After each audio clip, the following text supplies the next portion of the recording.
Hola, ¿qué tal? Buenos días a todos y todas. Gracias por acompañarnos el día de hoy en la mesa número 2, que tiene como título el cuerpo faltante, resistencias narrativas ante la desaparición y la violencia. Forma parte del proyecto de investigación Tensiones Superficiales, que dirige el doctor Edwin Kulp. El día de hoy nos acompaña Oliver Hernández Lara. Él es doctor en Sociología por el Instituto de Ciencias Sociales y Humanidades de la Benemérita Universidad Autónoma de Puebla. Es investigador adscrito a la Facultad de Ciencias Políticas y Sociales de la Universidad Autónoma del Estado de México. Y sus líneas de investigación son las luchas socioambientales y alternativas al desarrollo, la sociedad civil y los movimientos antisistémicos.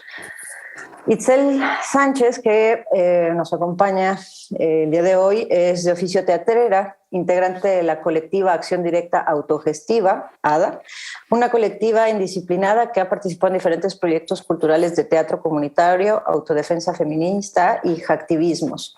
Es vocalista y performancer en la banda de pop anarcofeminista Las Ingobernables y coordina el área de alianzas creativas de la organización Técnicas Rudas, desde donde impulsa el proyecto Narrativas y Memorias de la Desaparición en México en colaboración con Deutsche Welle Academy. Shanti Vera es licenciado en danza contemporánea por la Universidad Veracruzana y ha sido director de escena, coreógrafo, bailarín, maestro, investigador, principalmente del cuerpo, y actualmente dirige el laboratorio artístico 4x4.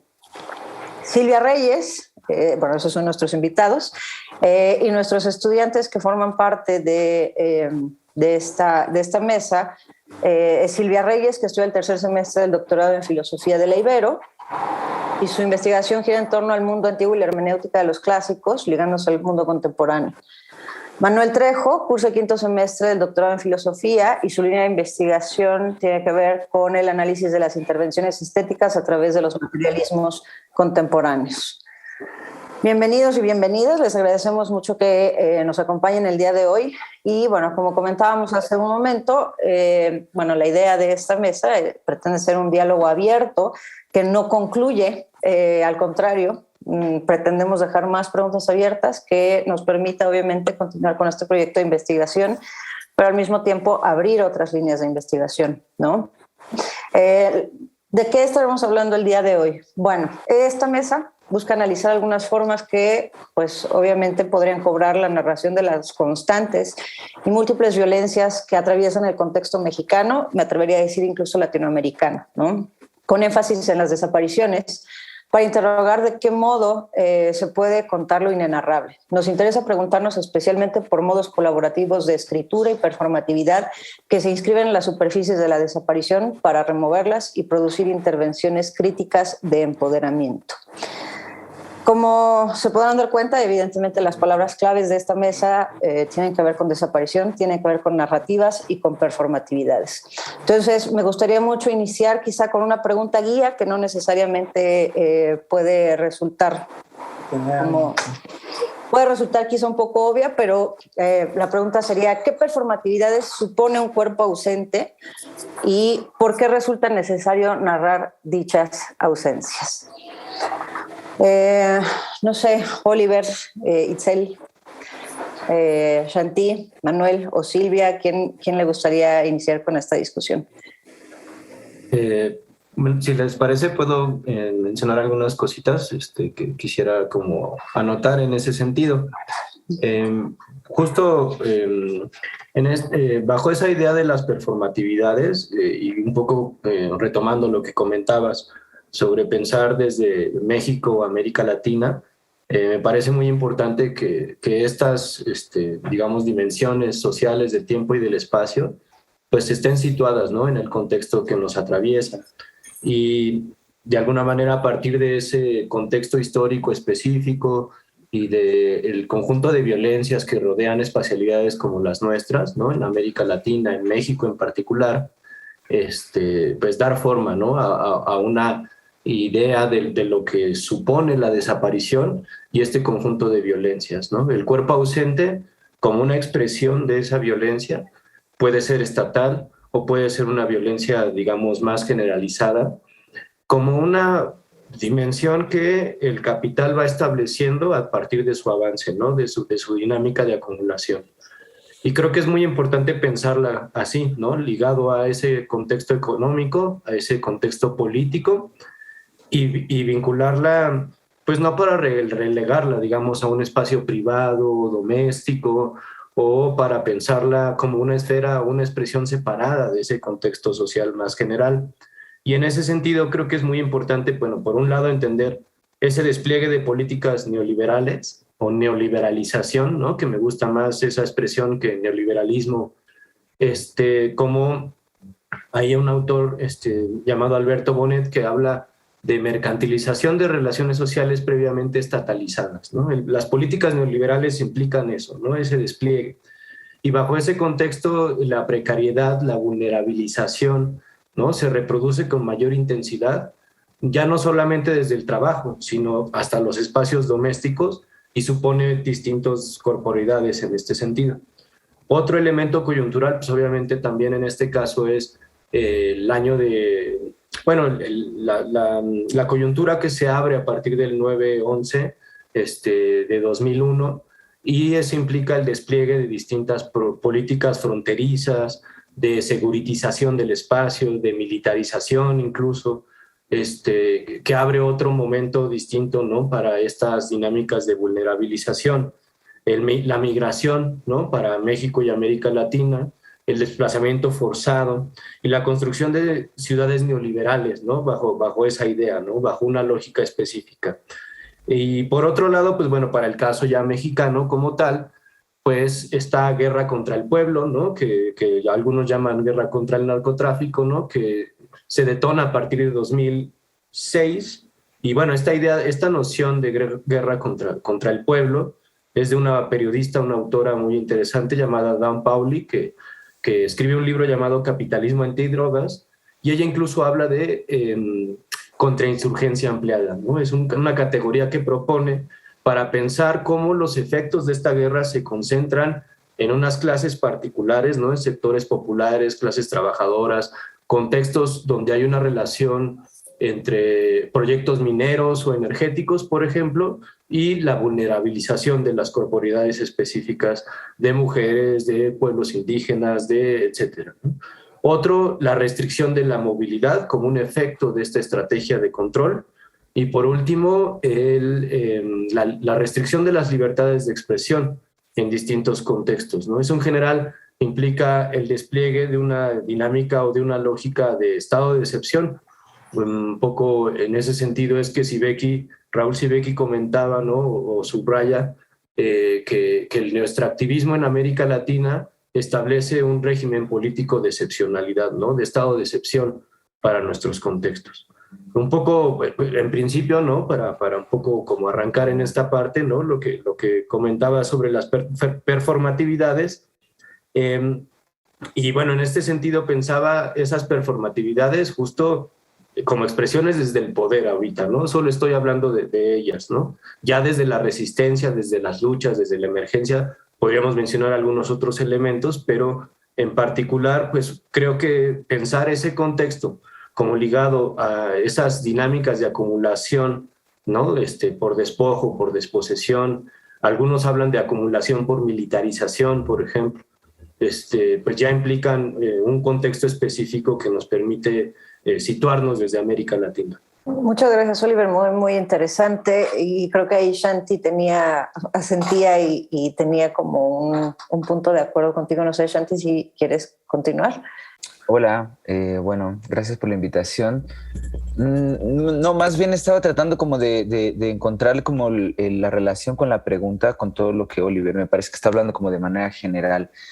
Yo cuando escucho esta pregunta, cuando la leo, como que me atraviesa de manera mucho más directa, más que verlo como en su nivel global o continental, o tratar de comprenderlo. Me parece que lo comprendo más de lo que lo entiendo, pero me hizo pensar en algunas preguntas que para mí son importantes y que tiene que ver de manera muy directa con cuál es el lugar que ocupa el cuerpo dentro del mundo capital integrado y cuál es el lugar, cuál es el peso de un cuerpo, cuál es el peso de una ausencia, quién carga el peso de una ausencia, quién busca eso, o sea, cómo se relaciona. Tengo aquí unas preguntas que tienen que ver con una práctica que a mí me interesa mucho y que estoy investigando en los últimos años, y que es cuál es el peso de una ausencia, cómo nos relacionamos con los otros cuerpos, cómo nos relacionamos con el peso de una ausencia, cómo se relacionan los cuerpos, el peso de los cuerpos y las ausencias de algunos cuerpos con el mundo capital integrado,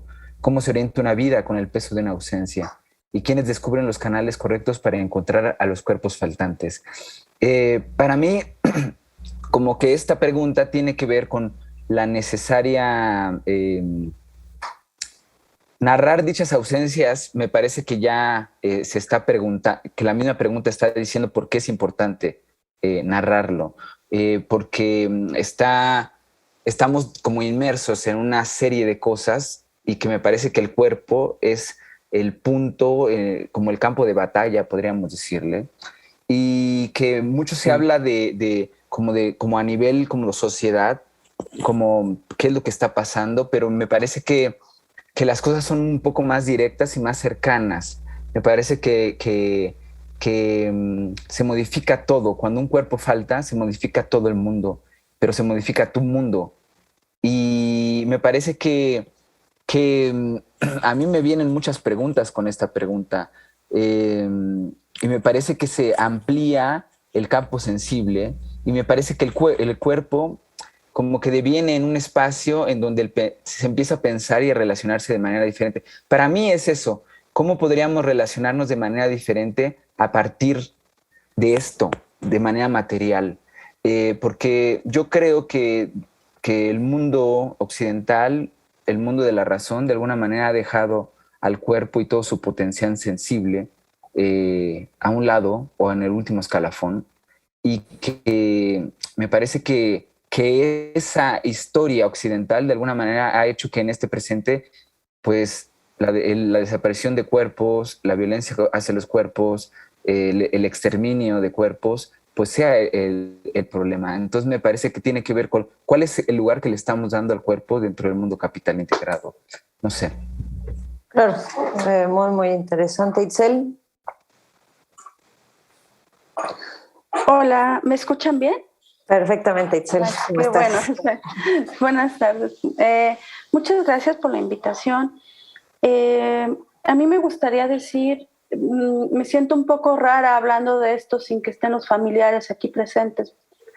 Es para mí difícil porque creo que sí tendríamos que siempre invitarles, tenerles presentes. Eso es solo como un comentario de cómo me siento en este momento, ¿no?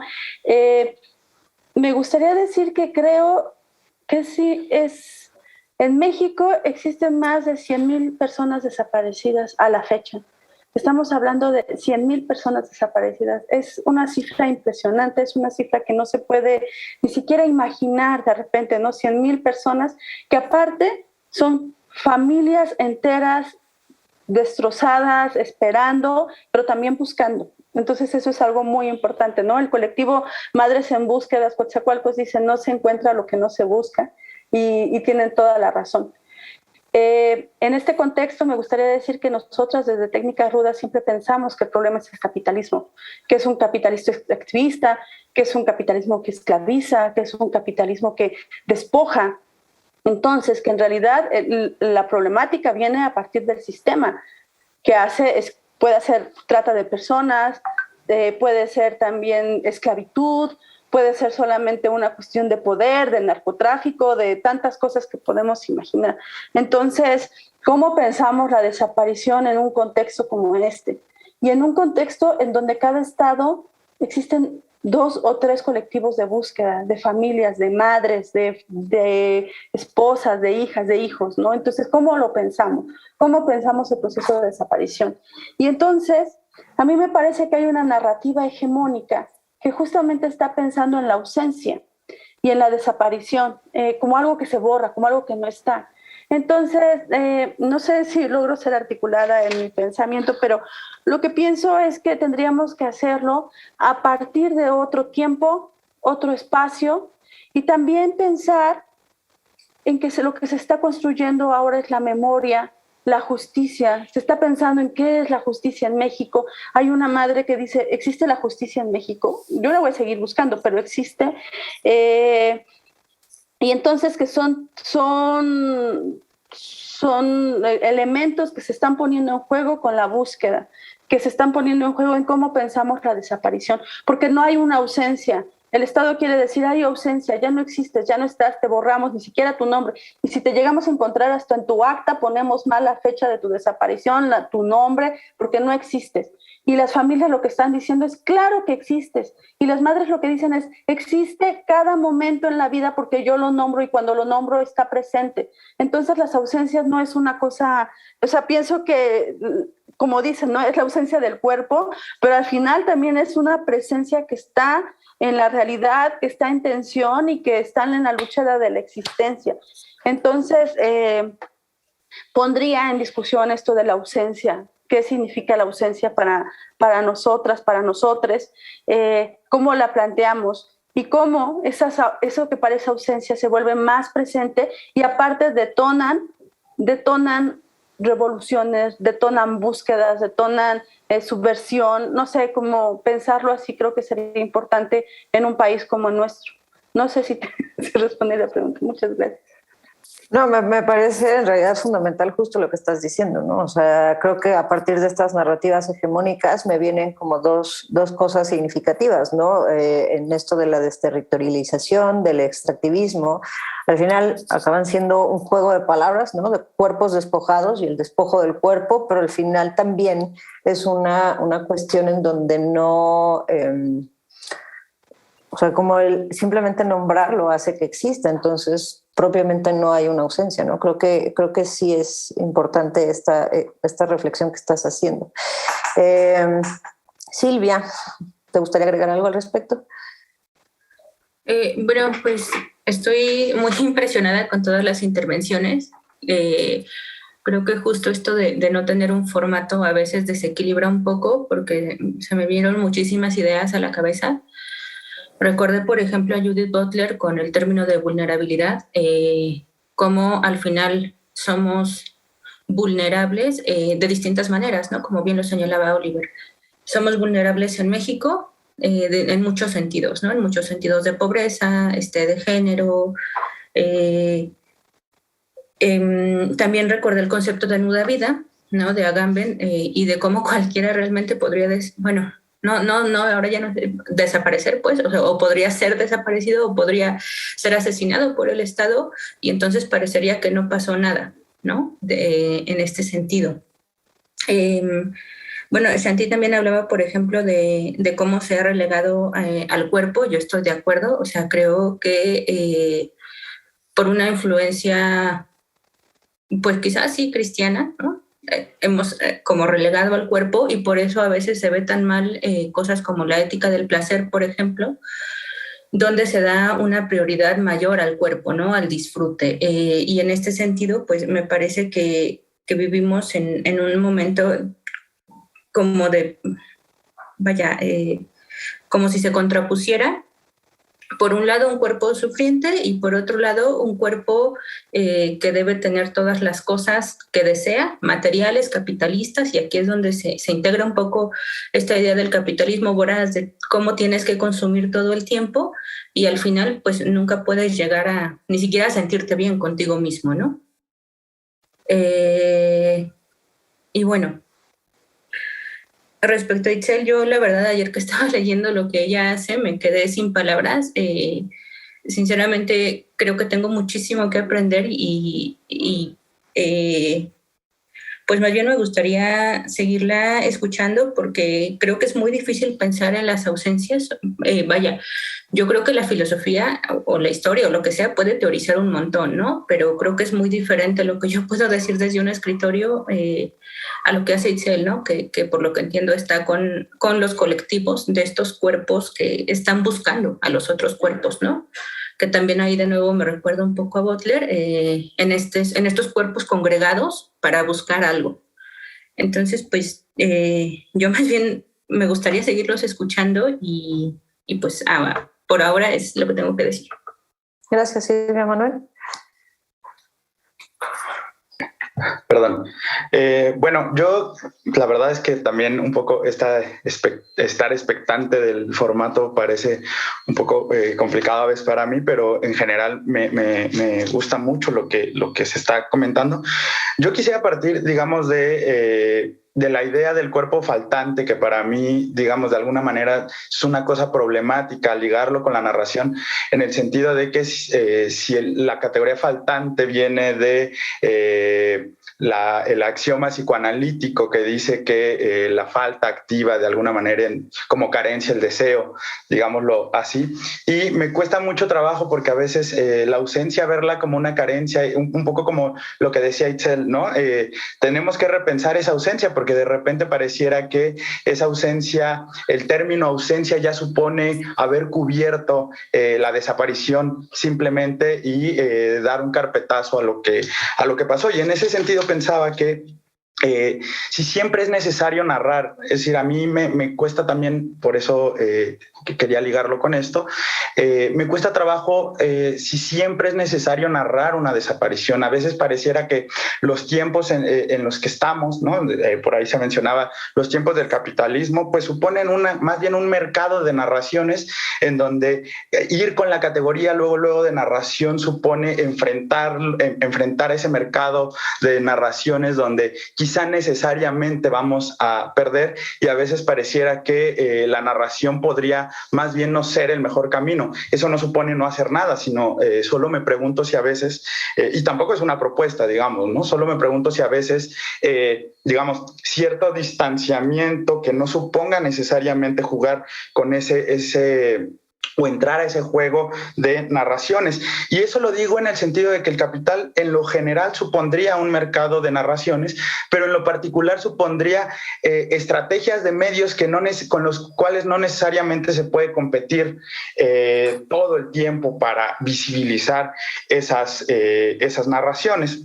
Y pensaba que en general estos actos, digamos, de estas temporalidades del capital o estas formas de agenciamiento de los medios por parte del capital, por acá se mencionaba despojo, que digamos, si lo podríamos decir así, quizás sería proletarización, digamos, de los discursos, pues parece que también supone un establecimiento de la desaparición como política pública, aunque no esté legalmente constituida, ¿no? Y en ese sentido, pues es muy complicado jugar el juego de la narración como el único soporte material que contraviene estos ejercicios, pues que pueden ser del Estado, del poder o del capital en general, ¿no?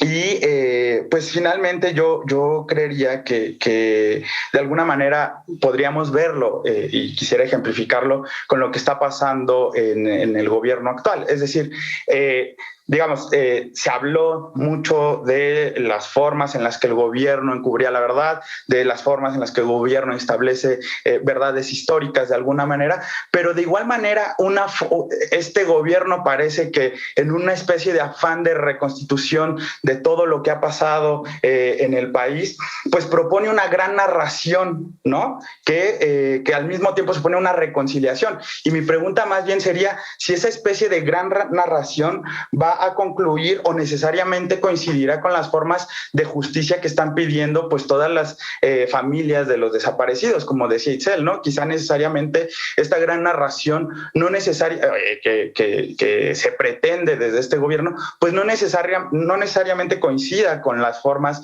de justicia que se espera o que a lo mejor no se espera, pero no necesariamente resuelve todo el problema de estas desapariciones, ¿no?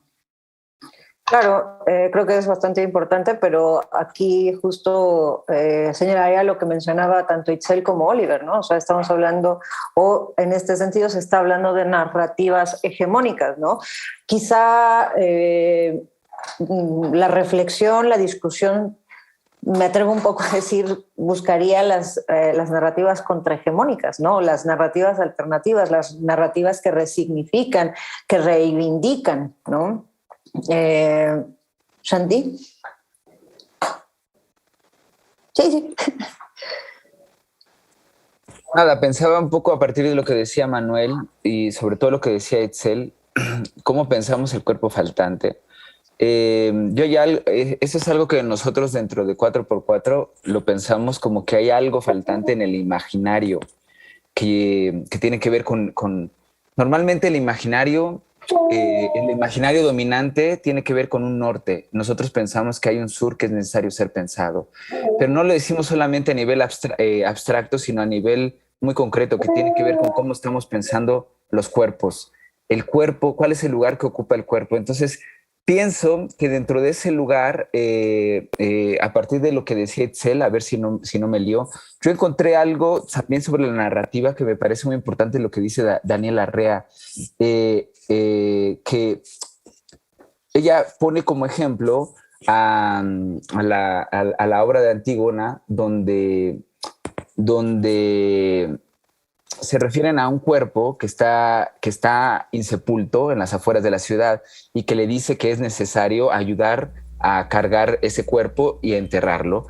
Y entonces ella dice que es necesario que la narrativa, los relatos tienen que hacerse acompañadas.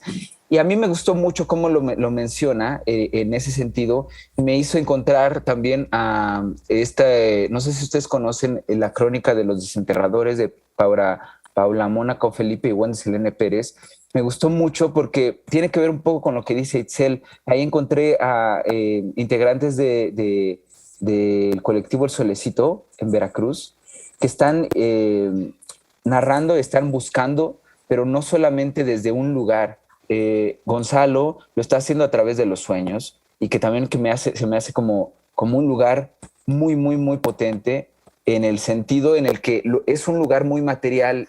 Y a lo que voy un poco con esto es que si tú dices, yo estoy buscando, Gonzalo sueña antes de ir a buscar, sueña a quienes va a encontrar y lo hace. Tiene mucho tiempo haciéndolo, años haciéndolo. Y a mí me parece que él desde su cuerpo sensible, desde su lugar material, concreto, está de alguna manera inventando otra manera de relacionarse con el mundo. Pero esa invención tiene que ver con una hipersensibilidad que él está accediendo a partir de su cuerpo y que me parece que nosotros tenemos esa capacidad. Ese cuerpo faltante está en nosotros.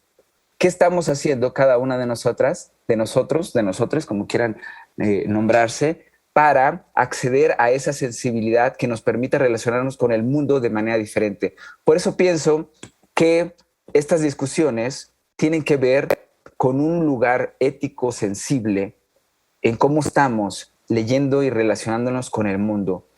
No sé, pensaba un poco eso a partir de lo de Itzel y que me parece que las narrativas, hay una narrativa hegemónica, pero mientras más le prestamos atención a eso, entonces ¿dónde quedan las otras que son muy potentes, muy sensibles y que de alguna manera están pudiendo, que a mí me gusta mucho esa pregunta y pienso, por ejemplo, en personas como Gonzalo, son cuerpos que pueden con lo que el mundo capital integrado no puede. Cuerpos que están pudiendo, que están deseando, que están resistiendo y que están olvidando con todas esas hegemonías de un imaginario dominante del norte que hace que nosotros como que nos instalemos en un cuerpo normado y de alguna manera él con esa sensibilidad está abriendo otros lugares para conectarse, para leer la tierra, para leer el viento, para encontrar a esas personas faltantes y para hacerlos regresar desde la nada. No sé, pienso que hay una cosa muy material, muy corporal y que nosotros tenemos ese cuerpo faltante aquí, podemos acceder a ese cuerpo faltante con una sensibilidad. Gracias, Santi. Oliver. Sí, muchas gracias. Bueno, es que justo me parece ahí muy importante, ¿no?, que se diferencie entre justo narrar la ausencia, ¿no?, por decirlo de alguna manera, que politizar desde la presencia del cuerpo ausente, ¿no? O sea, sí creo que sería muy distinto, o sea, sería más cómplice a una narrativa hegemónica, ¿no? Esa narrativa de la ausencia y el concepto de ausencia, justo tal como lo ha cuestionado Itzel, que me parece muy importante esa empresa, esa dimensión, ese objetivo político, y más bien politizar desde la presencia de ese cuerpo ausente que además está en función de una memoria activa, una memoria que politiza, ¿no? Un tiempo justo de reactualización, más que de conmemoración, más que de mirar al pasado con esa nostalgia, ¿no? De hacer presente, de convocar, de generar esa invocación. Y por otro lado, de una espacialidad que se esté reafirmando en la constancia, en la recurrencia. En ese sentido hay un montón de estrategias también espaciales que las mismas luchas también han ido generando y se han ido diversificando al respecto, ¿no? Me parece muy interesante la generación de este tipo de dispositivos, ¿no? De rebeldía que se pueden ir como plasmando, desplegando en función de otro tipo de narrativa, igual, tiempo y espacio como trabajos, como elementos que están siendo transformados, ¿no? O sea, tanto el tiempo como el espacio son formas sociales, en este caso están vinculadas a la forma en la que el capital les da una manera de ser desplegados, ¿no? Un tiempo homogéneo, ¿no? Un espacio, un paisaje, ¿no? Un espacio construido en función de las disposiciones del capital, ¿no? Un espacio que tiene esas características como un espacio homogéneo también, pero desde la lucha, desde la emergencia hay otro tipo de espacialidades y temporalidades que tenemos que invocar.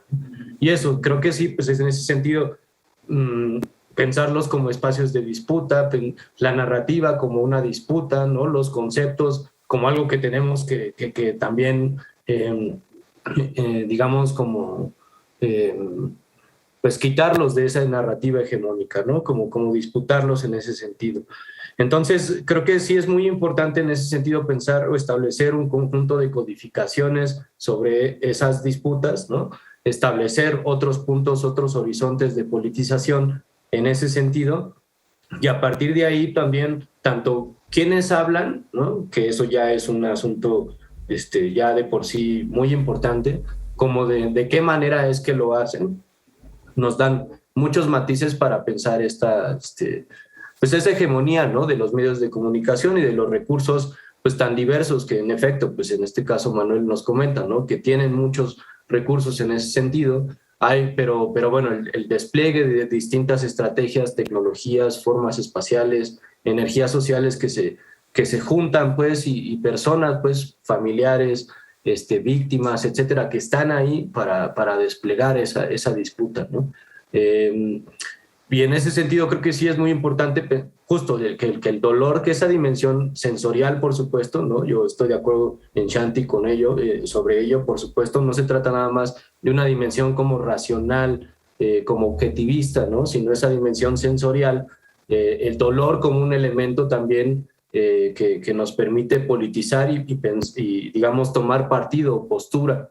En este caso, el conocimiento científico o la construcción, digamos, de un hacer activista y académico, pues no está buscando la objetividad, no está buscando politizar y desde el dolor, ¿no? Creo que ese es un punto que también compartiría, ¿no? Sobre esa idea y, bueno, en ese sentido, un poco lo que Adorno de dialéctica negativa, ¿no? Plantea que no se trata de hablar del objeto, en este caso ausencia o cuerpo ausente, sino desde el objeto, ¿no? Desde esa experiencia, ¿no? Desde ese objeto negado, ¿no? Por esas condiciones sociales prevalecientes. Entonces, bueno, eso en principio quería compartir. Gracias, Oliver. Ahora justo mencionabas, ¿no? Esta cuestión de estrategias. ¿Qué estrategias otras se utilizan para narrar lo inenarrable, ¿no? Pienso justo en esta narrativa hegemónica, ¿no? Bueno, algunos ejemplos vienen a la cabeza como los estudiantes de Ayotzinapa, como la estructura siempre cosificante de cómo iba vestida, en dónde estaba, ¿no? ¿Qué otras estrategias se presentan cuando en realidad se busca narrar desde otro punto, justo desde otra estrategia, algo que no puede ser narrado?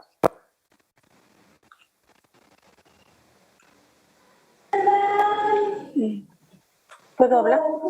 Sí, claro, por favor. Yo quería decir algunas ideas.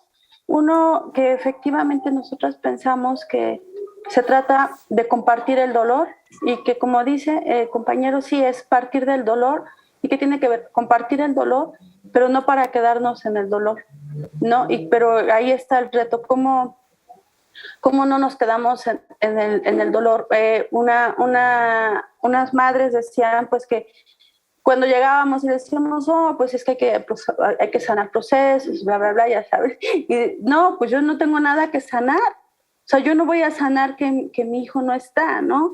Entonces, creo que eso es muy importante, cómo usamos esos términos. Entonces, efectivamente no se trata de sanación, entonces, ¿de qué se trata? Y desde dónde narramos, como tú dices.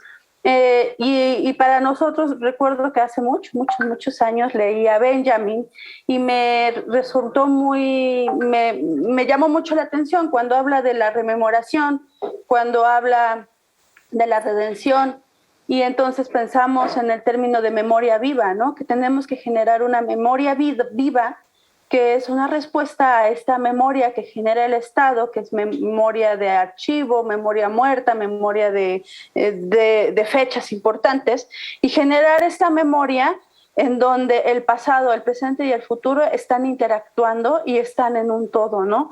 Y entonces pensamos en la presencia muy diferente, porque el tiempo lo pensamos diferente. No es un tiempo lineal, es un tiempo en donde se va mezclando el presente, el pasado y el futuro y se generan otras cosas. Entonces sí que podríamos pensar en otras formas de imaginarnos en este presente con tanto dolor, con tanta injusticia, ¿no? Como todo esto.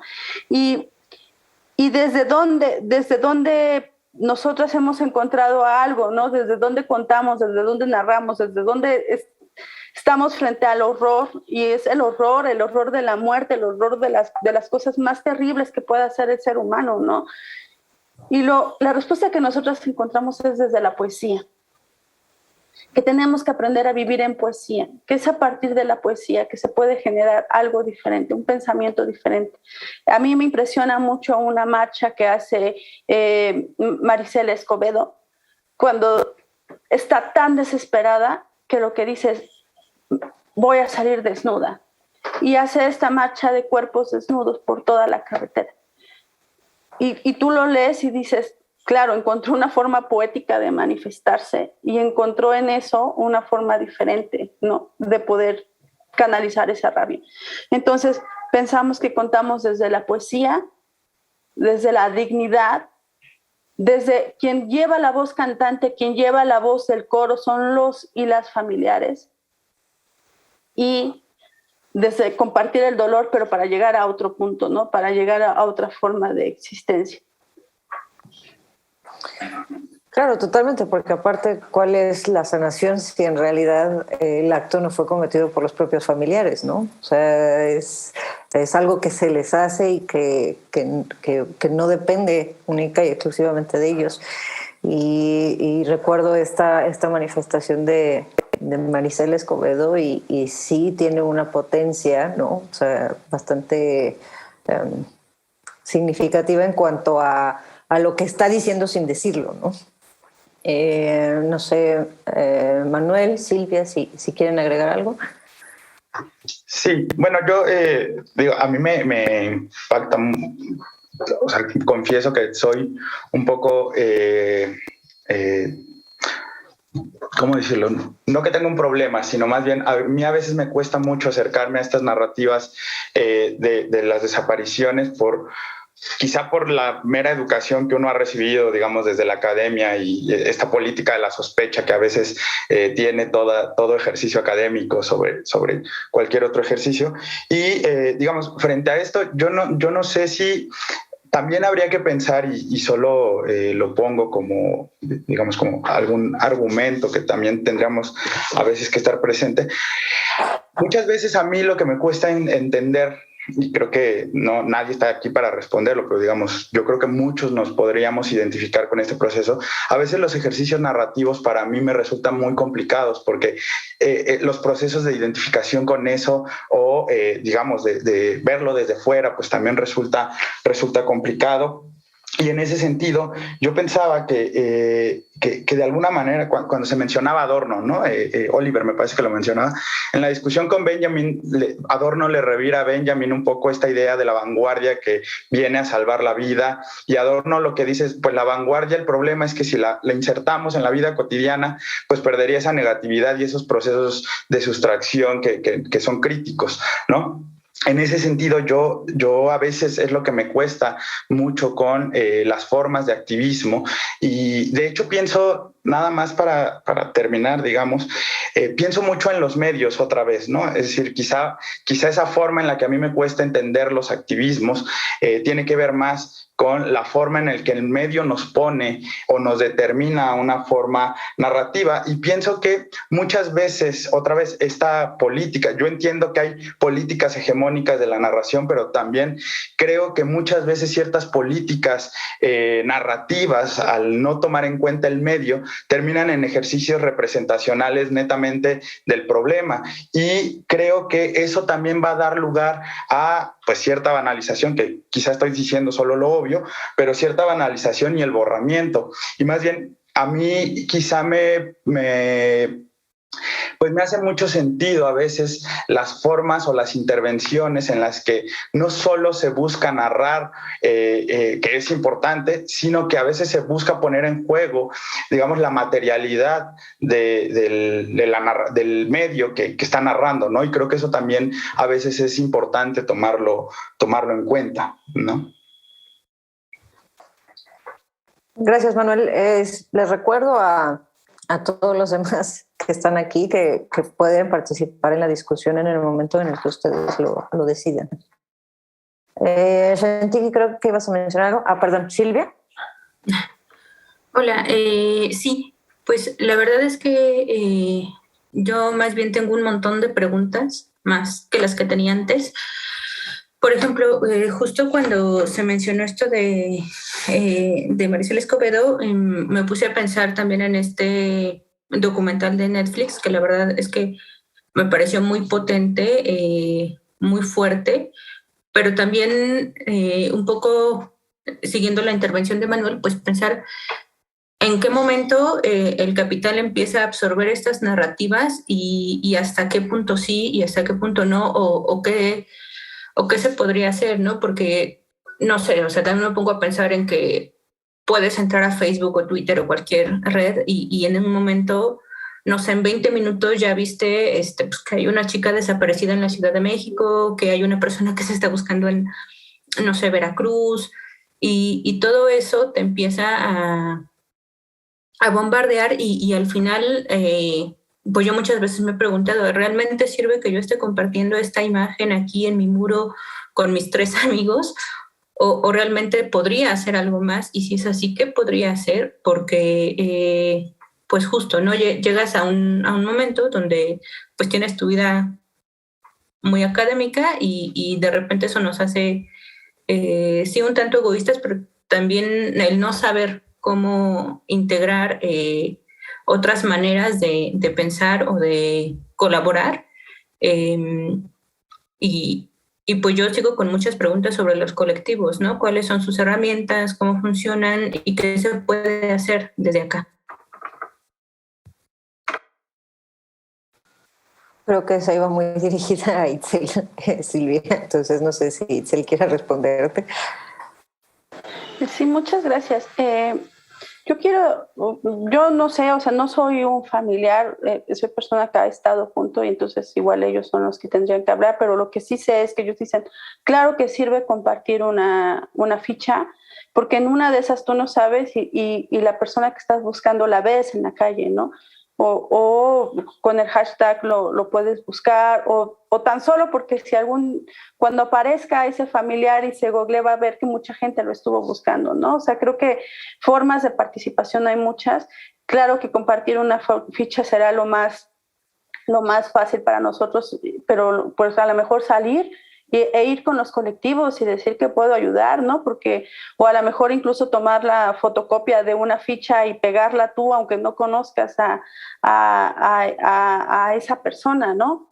Creo que son como acciones que todas las acciones cuentan y todas son válidas, ¿no? Porque como si nos vamos en realmente puedo cambiar algo con esto, pues más bien hacerlo y ya, si no, pues no y ya, ¿no? Pero lo hicimos. Yo creo que podríamos partir un poco de eso. Y sobre el documental de Marisela Escobedo, es verdad que es en Netflix y que tiene unas narrativas Netflix aterradoras y que también despoja un chorro de cosas y que guácatelas. Pero al mismo tiempo también nosotros platicando con el director de este documental, porque vino a la exposición de narrativas y memorias, pues es muy interesante, porque le preguntamos, bueno, ¿y después de esto qué? Pues después de esto mucha gente supo que existía una Marisela Escobedo y muchos colectivos vieron ese documental y se identificaron y salieron, ¿no? Y ha habido avances en el caso de Marisela Escobedo y eso es muy, muy importante, que ya haya una carpeta que se esté movilizando en este país. Gracias, ¿no? Porque las carpetas en este país no se movilizan, no, en realidad es una cosa de que están empolvadas, de que no se les da seguimiento, de que las fiscalías son los peores enemigos de la búsqueda. Entonces, es necesario, para mí, mi colectiva, Técnicas Rudas, es una organización que trabaja con software libre, es una organización que todo lo que tiene que ver con código abierto. El proyecto de Narrativas y Memorias tiene una Facebook, tiene una página y hubo una discusión muy grande acerca de eso, ¿no? Porque por cómo íbamos a dar salida a esto. Lo que nosotros pensamos ahora es que hay que minar en la medida de lo posible los medios hegemónicos. Hay que minarlos, hay que llegar. Eso es lo que nosotros pensamos en el tema específico de la desaparición. Tenemos que decir, esto existe, esto está pasando, esto nos toca, hemos buscado 1000 formas de decir, esto nos toca. Y claro que no queremos saber nada de estas narrativas. ¿Quién quiere saber que existe esto? Cuesta mucho trabajo. O sea, yo desde mi experiencia puedo contarles que he llevado muchas páginas en Facebook, he hecho muchos eventos también culturales, de convocar a gente, y lo más difícil que me ha costado es con la desaparición, porque no queremos. ¿Quién quiere pasarse un domingo viendo una película de Marisela Escobedo poniéndose a llorar, no? Es como muy terrible. Entonces ahí es donde compartimos el dolor. Yo creo que todas las acciones, todo es importante. Creo que porque esta es una problemática, justamente decía Daniela Pastrana, ¿no? De pie de página. Decía, es que esto es algo que nos toca a todas y a todos. Y si no nos damos cuenta de eso, México va a seguir en la misma. Si no nos damos cuenta que el problema de la desaparición, a mí que no tengo una persona desaparecida, también me está afectando, México no va a cambiar y no vamos a salir del hoyo. No vamos a salir, no hay forma. Vamos a seguir en lo mismo. Disculpen, si hablo mucho, avísenme también. No. Muchas gracias, Itzel. Oliver. Sí, muchas gracias. Bueno, justo me parece muy interesante también esta parte de la discusión a la que se ha llegado y creo que sí, pues embona muy bien con este tema justo de las estrategias, ¿no? Hay 3 cositas que quiero compartir. Un primer punto, pues justo sobre esto de las narrativas, entenderla justo como esa disputa de referentes empíricos. O sea, creo que es muy importante considerarla como esa disputa de referentes semánticos, empíricos. En ese sentido yo la pensaría más como una clave de politización, esta noción de politización que comparte un sociólogo boliviano llamado Luis Tapia, me parece justo muy interesante porque pues a partir de esa dimensión se puede ir como abriendo distintos umbrales, ¿no? Para hacer una crítica al contexto en el que nos encontramos y justo invocar, ¿no? esos cuerpos ausentes. Y creo que es muy importante también por ahí subrayarlo en términos de que no se trata nada más de una elección o una interpretación, sino implica una toma de postura, implica pensar esto como una especie de, como una dimensión más que interpretativa de experimentación. En ese sentido, justo esta idea de qué es la filosofía, ¿no? De que trabajan Deleuze y Guattari, creo que es muy importante considerar esa dimensión en la que el sentido no es un sentido que se establece hermenéuticamente o que nos implica una forma de abordarlo en función de una interpretación particular, sino más bien es una experimentación. Y creo que pensarlo así o sea, el sentido se experimenta, no se interpreta. Y el sentido al experimentarse justo desde las luchas, desde ese acompañamiento, desde ese acercarse a las grupas, los grupos de víctimas, desde estar ahí, ¿no? En ese activismo que por supuesto que está atravesado por un montón de contradicciones, ¿no? Quienes hemos estado en esas dimensiones, quienes hemos estado parados en esos contextos y hemos sido parte de estos esfuerzos organizativos, pues es complicado, porque además de con nuestras propias dimensiones de organización y las contradicciones que implica cualquier colectividad, pues también uno está luchando frente a distintos contextos, frente al Estado, frente al capital, medios de comunicación, digamos, este aparato represivo, ¿no? O sea, no es algo sencillo, por supuesto, y pues hay muchas cosas que problematizar al respecto, pero ya uno está tomando una postura y se está parando, en este sentido, está siendo parte, ¿no? Está, como decíamos ahorita, justo hablando desde el objeto, ¿no? Dando cuenta desde esa dimensión de experiencia.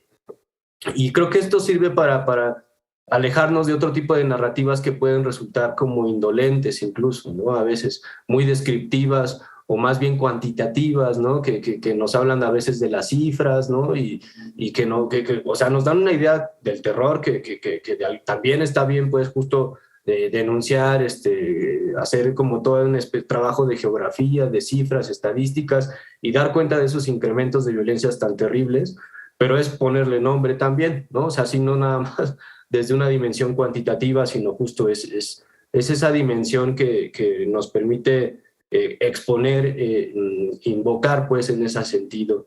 Y yo un poco la referencia a Adorno que hacía era más que nada, pues, una cita específica de un Adorno que criticaba la separación sujeto-objeto y que tenía que ver con el pensar desde el dolor. Por ejemplo, la idea de crítica o de praxis en Adorno tampoco no la reivindico necesariamente, ¿no? Estaría más cercano a la idea de actitud crítica de Foucault, ¿no? Como una idea de no querer ser gobernado por ese poder que implica, pues, la producción de una verdad también particular, propia, específica. En ese sentido, creo que sería la intención, ¿no? La filosofía y la actitud crítica como una forma de pensamiento vinculado a la práctica, en contextos, en experiencias particulares y en las cuales esa disputa, no por una verdad específica, ¿no? Sino el cuestionamiento y la producción constante, recurrente, de verdades parciales, específicas, desde esa experiencia de lucha, desde esa experiencia de dolor que debe ser transformado, por supuesto, es fundamental. Y ahí justo también diferenciaría, ¿no? Y ese es el tercer punto. El tiempo, decía hace un rato, ¿no? Y un poco ahí recordando a un profesor llamado Sergio Tisler, el tiempo de rebeldía es más de reactualización que de conmemoración, ¿no? Y esas diferencias, o sea, esto no implica la diferencia entre el tiempo que se establece desde el Estado o desde el poder, sino justo también muchas estrategias desde la lucha por distintas cuestiones a veces caen en ello, ¿no? O sea, sino esta forma de conmemorar, esta forma de ir como generando una narrativa o adoptando una narrativa hegemónica, a veces no lo percibimos, pero creo que pues esas diferencias pues no solamente están entre el arriba y el abajo, ¿no? O entre las luchas y el Estado, sino o la política de izquierda y de derecha, ¿no? Sino que a veces las hacemos nuestras o las desplegamos sin problematizarlas, y eso es lo que nos genera ciertos problemas, pues, en la manera en la que estamos generando ciertas acciones políticas en este sentido. Y entonces creo que justo sería muy importante ir viendo eso, o sea, en lugar de hablar en pasado y sustantivizar, ¿no? Que eso es lo que haría una especie de narrativa hegemónica de la ausencia, sería muy importante hablar desde, o más que hablar del pasado, hacer presente y verbalizar, ¿no? Y eso implica una forma de tiempo actual, ¿no? De tiempo político, de memoria política activa. Y bueno, esas diferencias, como les digo, no se trata nada más de la enunciación que se da desde el poder y la enunciación desde las emergencias o desde las luchas. A veces nosotros como acompañantes o incluso como personas que somos parte de esas luchas, asumimos pues ese tipo de narrativas. Es muy importante tener esa especie de conciencia pues sobre esta situación, ¿no? Estar sensible respecto de este tema. No es algo que sea exclusivo de un punto de enunciación o particular, pero pues sí, yo también un poco en ese sentido, junto con Itzel, creo que aporta mucho y es muy importante cualquier tipo de esfuerzo en ese horizonte, ¿no? O sea, tratar de que desde estas narrativas se dé esa politización, se dé esa disputa de referentes empíricos. Tiene mucho sentido. A veces es, pues, ¿cómo decir? Como el quedarse en una forma de narrativa específica puede hacernos caer en una especie de dinámica de autoconsumo, por decirlo así, o que nos estamos hablando nada más entre nosotras y nosotros mismos. Eso puede ser un problema, pero pues ahí es eso, el punto. También hay veces que necesitamos hablarnos entre nosotras y nosotros mismos, y hay veces que necesitamos convocar o invocar a otros sectores de la sociedad, y ahí tenemos que ver justo cómo nuestro discurso pues camina otro tipo de senderos discursivos, semánticos o de sentido, ¿no? Un poco en general, ¿no? Quería compartir esto. Gracias. Gracias, Oliver. Muy interesante. Itzel, por favor. Gracias, es que me acordé de unas cosas, disculpen. Una era también comentarles que del documental de Maricela Escobedo, un porcentaje muy alto de ganancias va directamente a los familiares que están ayudando a la búsqueda. Eso era una cosa. El siguiente era algo que dijo Oliver que me parecía que era muy importante decir sobre los colectivos. ¿Qué pasa con los colectivos? ¿Cómo son en su interior, ¿no? Y me parece que es importante decir que los colectivos, como todos los grupos, son contradictorios y tienen disputas y tienen sus problemas, ¿no? Pero como todas las organizaciones, también los movimientos sociales, así es, ¿no? Creo que es importante como no romantizar estos procesos comunitarios, que son procesos que están en disputa, pero no por eso son menos importantes, ¿no? A nosotros nos parecía como que siempre nos habían dicho de que caminar en la utopía y ir como muy lejos, pero nosotros pensamos como que la utopía está por momentos. Podría decir que ahorita mismo, platicando entre nosotros, estamos construyendo un cachito de utopía porque nos estamos escuchando entre varias, ¿no? Y que eso ya es algo, ya es importante. Entonces, que los colectivos, claro, son contradictorios, tienen disputas. Imagínense que se junta un montón de gente de diferentes partidos, que a todo el mundo les desaparecieron personas, o que tienen de diferentes contextos, o que tienen religiones diferentes. Pero aún así están en esa búsqueda. Entonces yo creo que ahí sería como importante leer y también leer a los colectivos y a las personas que están buscando como gente que se está moviendo de la victimización. Para nosotras lo que hemos platicado mucho es que cuando los colectivos y las madres están buscando, ya no solamente son víctimas, son gente que está en autodefensa, son gente que está decidiendo, no solamente a mí no me van a hacer esto, yo voy a buscar y voy a encontrar y voy a luchar.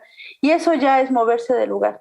Entonces es como muy importante y en realidad todos los movimientos sociales, bueno, nosotras ahora desde los feminismos, pues claro que dices, ese movimiento, ¿qué onda? ¿No? Es súper patriarcal, súper corporativo, bla, bla, bla, pero a pesar tiene un montón de cosas bien valiosas y tiene una lucha que es innegable, ¿no? Digo, en otros movimientos sociales, ¿no? Entonces, como pensarlo, esto me parece importante, no romantizar como los movimientos sociales, ¿no? Son procesos de disputa. Muy importante, Itzel, gracias. Yatsiri. Sí, hola. Hola, ¿cómo estás? Aquí estoy. Bueno, pues hola a todos, buenos días, tardes. Pues muchas gracias, soy parte del seminario de Topología del Capital. Y bueno, yo lo que les quiero compartir es muy brevemente mi investigación que hice para mi tesis de maestría y que voy a continuar ahorita en el doctorado. Y justo ante esta pregunta, ¿no?, que se hace, que están planteando, ¿no?, ¿qué estrategias se pueden articular para narrar lo inarrable? Esta parte de las ausencias y de los cuerpos desaparecidos. Ahorita estamos hablando pues de esta emergencia nacional, ¿no?, de los desaparecidos a partir de la guerra, de lo que se ha llamado la guerra por el narcotráfico, iniciada en el sexenio de Felipe Calderón, pues una crisis forense, ¿no?, de dimensiones pues muy complejas, muy complicadas a todos los niveles, personales, familiares, institucionales, pero yo creo que es importante también revisar lo que ha sido la desaparición forzada en México a partir de la llamada guerra sucia o la contrainsurgencia. Mi tesis de maestría fue de un museo en México, que es el primer museo que trata el tema de los desaparecidos durante la contrainsurgencia de los años 60, 70 y 80 en México. Y ahí se plantean como muchas de estas cosas que ustedes están comentando, que es la representación. Son varias capas, ¿no? La primera es la representación de un colectivo. Este es un museo que hizo el Comité Eureka. Es un museo muy pequeñito. El problema que tenemos en México es que no hay una política de la memoria, ni siquiera una comisión de la verdad, como en otros países, como en Argentina, como en Colombia, como en Chile, que a partir de las comisiones de la verdad y como parte de los elementos de la justicia restaurativa, es que se dan, se rescatan, por así decirlo, por ejemplo, los centros de tortura en Argentina, ¿no? De la ESMA, y se vuelven museos. O el museo en Chile sobre los derechos humanos. No, en México no tenemos nada de eso, vamos como, creo que unos más de 20, 25 años atrasados. Y entonces, este museo, que es un museo muy pequeñito de este colectivo, de este comité, ¿no? Que es un comité histórico de la búsqueda de desaparecidos por violencias de Estado, una violencia de Estado muy particular, que no tiene relación, o sea, que si nosotros vemos ahorita todo lo que estamos comentando de las desapariciones actuales o recientes, pues no tiene nada que ver. O sea, aquí fueron desapariciones por su actividad social y política, ¿no? Entonces, ¿cómo se representa la desaparición? Pues todo esto que están diciendo, ¿no? Creo que es muy interesante porque hay todas estas mujeres muy interesantes, investigadoras, sobre todo argentinas, que han hecho muchísimos estudios. De hecho, hay una etnografía que hizo una de ellas que fue con las familias de los desaparecidos. Y ahí lo que se discute es, por ejemplo, que lo que queda del desaparecido es su imagen en una fotografía, ¿no? Entonces, el uso de la fotografía y su reuso y su reapropiación por parte de las madres, por ejemplo, de la Plaza de Mayo, o por las madres del Comité Eureka, o ahora por los colectivos, o por el colectivo, por ejemplo, de hijos, ¿no? Que así se llama, de los hijos o de la desaparición en su capítulo, ya sea en Argentina o en México, es muy interesante porque cómo representas la ausencia, ¿no? Entonces, estas como estrategias, que en mi tesis le llamo estas estrategias transnacionales del uso de la imagen, que van desde qué fotografía se usó para, o se han usado para pedir justicia o para buscar al desaparecido. Las fotografías que tiene el museo son fotografías de estas de carnet, ¿no?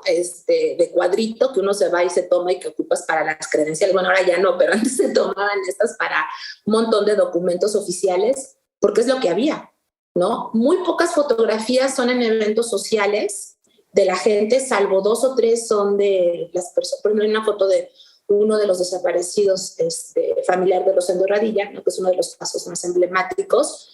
Está en su boda, está bailando y él está de espaldas y se ve un poco su cara. Esa foto fue la que se usó para irlo a buscar a los centros de detención. Una sola foto que es impresionante y que demuestra lo que ya todos sabemos, ¿no?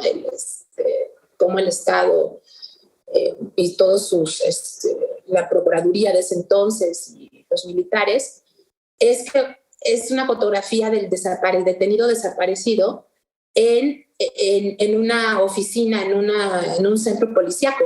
Es una ficha policíaca, ¿no? Y esa fue la foto que después ocuparon sus parientes, su familia, para seguir buscándolo. Entonces, ¿cómo se representa la desaparición? ¿Cómo se representa la ausencia? Tenemos, por ejemplo, estas imágenes que son muy usadas ya en México, de estas siluetas en negro, ¿no? De esto como vacío, esta ausencia, estas siluetas en negro. El uso de los pañuelos blancos con las madres de Plaza de Mayo, el portar estos medallones. Hay una foto icónica del Comité Eureka que están estas mujeres todas vestidas de negro con las fotos de sus hijos o de sus familiares recortadas en óvalo que representan medallones y así las están colgando, ¿no? Rosario Ibarra de Piedra, que fue a todos lados, desde con el presidente al Senado, todo, siempre con esta foto colgada en sus ropas. Y esto, bueno, es una estrategia que viene de las familias de las víctimas, que los grupos, los colectivos han hecho estas estrategias de representación. Ahora una siguiente capa, y con eso termino, perdón por extenderme, es cómo los museos, como un museo en México, es el único de su tipo, representa a los desaparecidos, ¿no? A los detenidos desaparecidos de la contrainsurgencia. Entonces, en este tipo de museos de memoria hay un elemento que me parece muy interesante analizar en la representación, que es la personalización de la víctima. Es decir, la memoria está centrada no en la historia que nos cuentan otros, sino en la memoria de los familiares, de los colectivos, personalizando a la víctima. Entonces, por eso tenemos fotografías, tenemos ropa, álbumes, y de hecho, todo aquello que le dote de vida a la ausencia, ¿no? Ese es el concepto de la personalización de la víctima. Y por eso en este museo, que es la Casa de la Memoria Indómita, una de las salas del museo es lo que hicieron fue traer a la sala del museo una sala de una casa. Entonces encuentras un sillón, una mesa, el teléfono, una repisa con libros, y todas las paredes están llenas con fotografías de los detenidos desaparecidos. Entonces, traer a la sala del museo la vida y cómo las fotografías ocupan ese espacio, esa ausencia se ocupa a través de las fotografías en la casa de las madres desaparecidas, es una manera también de representación de estos cuerpos ausentes. Y bueno, nada más quería compartirles esta experiencia. Gracias, Yatsiri. Aprovechando un poco lo que ella mencionaba, Manuel, ¿quieres intervenir? Bueno, si quieres puedo esperar y si quieres tú seguir, no hay problema, ¿eh? Bueno, justo es que iba a aprovechar lo que decía Yatsiri para hablar justo de superficies y paisajes, ¿no? El cómo, por ejemplo, se trasladaba esta sala al Museo de la Memoria Indómita. Quizá el plantear cómo es que la desaparición, hablando de estas narrativas en resistencia, convierte los paisajes en superficies que justo, ¿no? O sea, se convierten en distintas narrativas, transforman o resignifican esta experiencia. Pienso, por ejemplo, en este documental, no sé si lo habrán visto, Pie de Página, de Paola Ovalle y Alfonso Díaz Tobar, donde un espacio en Baja California Norte es utilizado para la desaparición de personas, ¿no? Como coloquialmente en el argot narco se les dice pozolear, ¿no? Este espacio es resignificado, ¿no? Es un paisaje pues trágico, es resignificado a un memorial, por así decirlo, ¿no? O sea, es la primer como ejemplo que me viene a la cabeza. No sé si ustedes quisieran abordar el tema, Manuel. Sí, bueno, igual lo quisiera ligar con lo que iba a decir. Solamente quería señalar una cosa que a mí digamos, como una cuestión que me apela mucho a mí. Me parece que una de las cuestiones en las que deberíamos señalar a los colectivos o a las organizaciones de búsqueda, a todos estos grupos, es que no necesariamente solo están narrando, digamos, desde una experiencia personal, sino que también nos sirven para entender cómo las políticas, es decir, pensando en la ley como un ejercicio material, discursivo, narrativo, creo que nos sirven mucho para reflexionar cómo la ley también es un espacio de narración en donde los ejercicios representacionales, pues de alguna manera nos ponen de un lado, de una forma o de otra.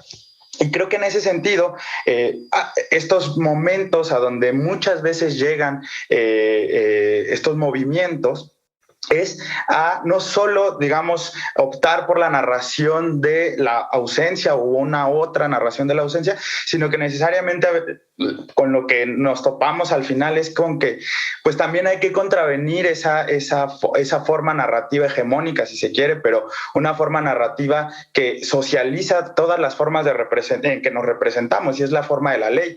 Y me parece que es muy importante señalar cómo todos estos colectivos, incluso hablando de paisajes, cómo todos estos movimientos nos pueden volver a pueden transformar incluso esos ejercicios legales o esa ley que nos narra y convertir precisamente todo este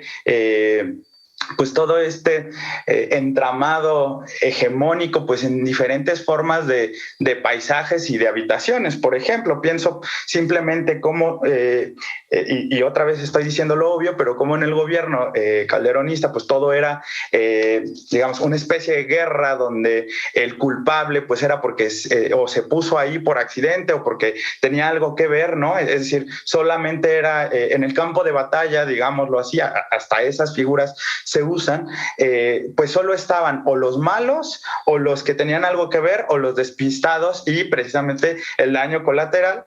Y terminado, digamos, el sexenio de Felipe Calderón, pues todas esas narraciones se desploman porque de alguna manera empiezan a haber, digamos, otras narraciones. Y, digamos, solo quería de nuevo señalar para concluir, la ley también es un ejercicio material, discursivo, narrativo, donde suceden todos los ejercicios representacionales políticos, en cierta manera, y creo que habría, nuevamente lo digo, que tomar mucho en cuenta cómo estos movimientos en muchos de sus planteamientos, pues está la resignificación de la ley como medio narrativo, por ejemplo, ¿no? Muchas gracias, Manuel. Shanti. Sí, solamente me parece que a partir de esto que mencionaba Itzel, bueno, es que han dicho unas cosas que ya no sé si lo voy a poder articular, pero había una cosa que me parece, no, ya sé, dice, ¿cómo podemos hacer una diferencia entre la representación, la imagen y la afectación? Porque yo creo que lo que hizo, por ejemplo, Maricel, tiene que ver con cómo se pone a circular algo que está afectando y te empieza a afectar.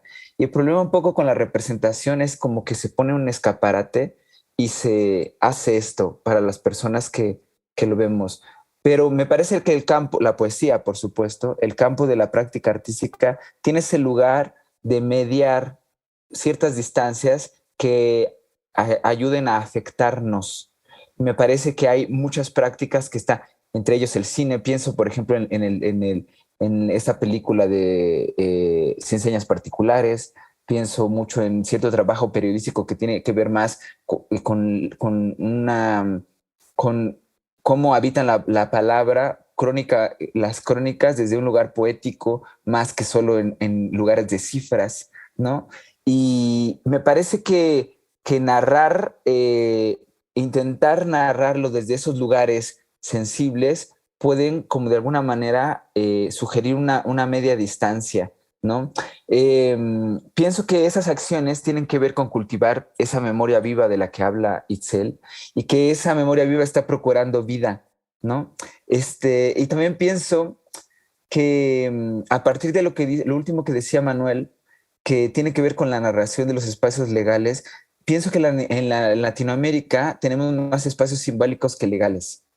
Y eso hace que una acción de pronto se vuelva como algo y como que los espacios simbólicos son como asideros a los que nos agarramos porque no hay un terreno legal que de alguna manera procure la vida, ¿no? Estamos todavía, muchas de las prácticas de muchos colectivos, no solo de personas que están, de los colectivos que están buscando a personas desaparecidas, de muchos lugares, están intentando como pasar más allá de lo simbólico a los terrenos legales. Lo que pasa es que es un aparato muy complejo, pero bueno, yo pienso que hay una distancia en que la práctica artística puede como llegar a afectar y que creo que hay muchas personas que lo están, muchos colectivos que lo están intentando como atravesar esa idea de representación solamente que se va quedando ahora como si fuera una pantalla. ¿Cómo nos encontramos? No sé, me parece que la práctica artística tiene ese lugar,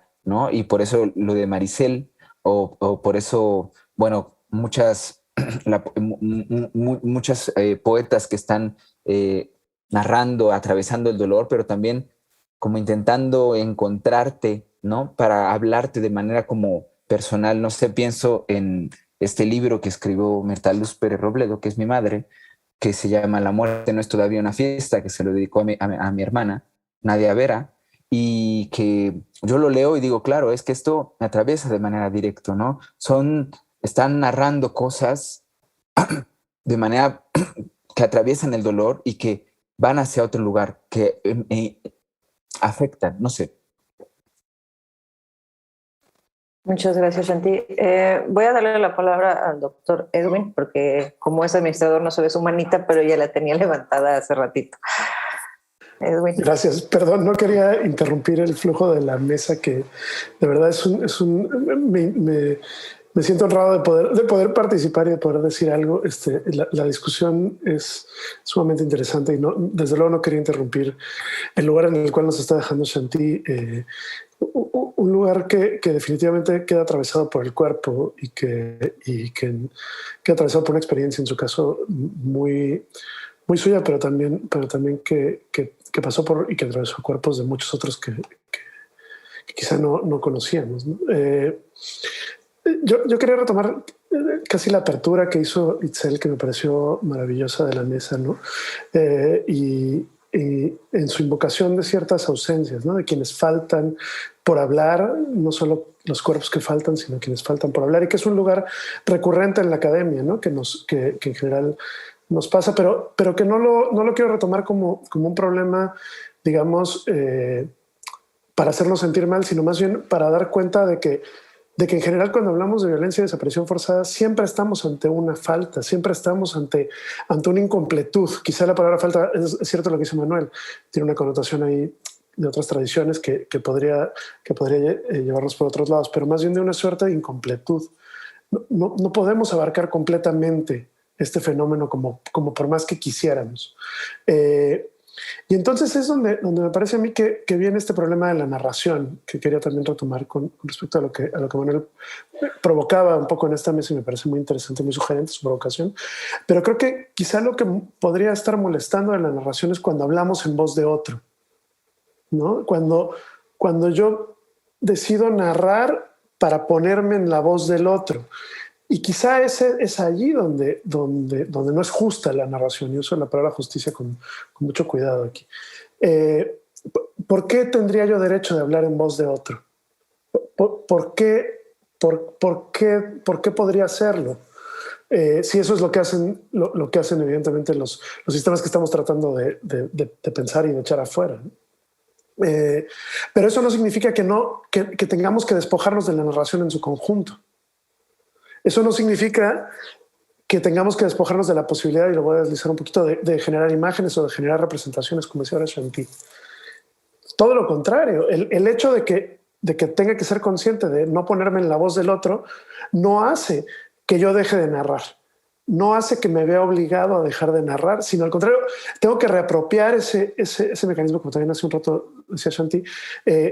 Y lo artístico en este nivel se trataría justamente más como un impulso que como un lugar de exhibición, ¿no? Tiene mucho más que ver con el impulso de darle la vuelta a esto, de no quedarme de brazos cruzados, ¿no?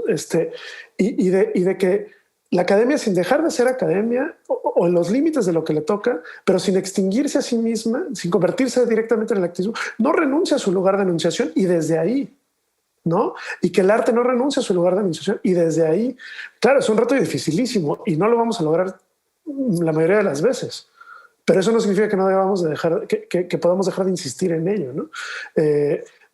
No sé, solo quería como dejar ese punto, ¿no? Esa disputa de referentes empíricos, ¿no? De la que se ha hablado tanto, de la que habla Oliver de manera muy interesante. Lo que Itzel decía también, no romantizar este lugar de la disputa, ¿no? Finalmente es una disputa.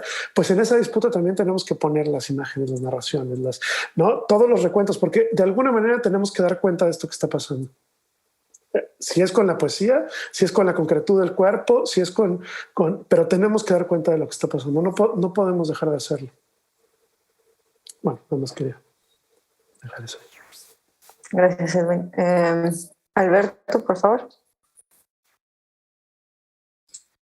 Bueno, voy a tratar de articular algunas ideas que a lo mejor van a estar bastante caóticas e incompletas, y que seguramente ustedes me ayudarán a irlas pues tal vez encaminando mejor, pero creo que en varias de las argumentaciones y de las participaciones, que todas han sido sumamente valiosas e interesantes sin duda, siento que está flotando y que ha estado en algunos casos más presente y en algunos otros casos quizá un tanto más tácita, cierta idea de Benjamin en relación con el aura, ¿no? Creo que cuando hablamos de esto de mostrar, de representar, de la distancia, de la cercanía, entraría o podríamos recurrir a este concepto benjaminiano del aura para ver cómo, por ejemplo, cualquier representación o cualquier reproducción de la persona o de la subjetividad desaparecida, al ser reproducción y al no ser, en este caso, el original, que la única originalidad estaría o recaería en el cuerpo, es decir, la única, digamos, aura auténtica estaría justamente en ese cuerpo desaparecido y que ha perdido esa aura, y que cualquier representación pues carecería de esa aura de la persona en particular.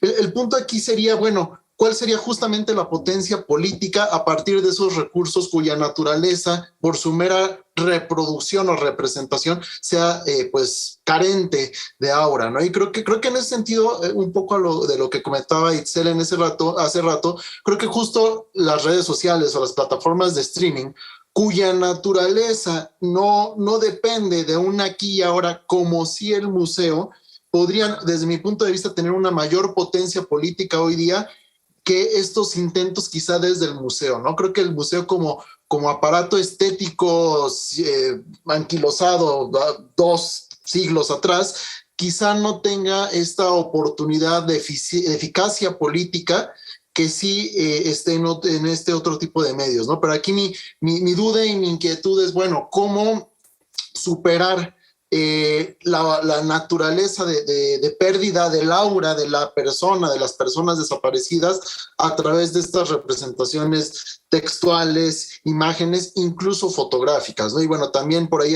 me surge la inquietud a propósito de la fotografía, de la reducción de la corporalidad a la imagen del rostro, ¿no?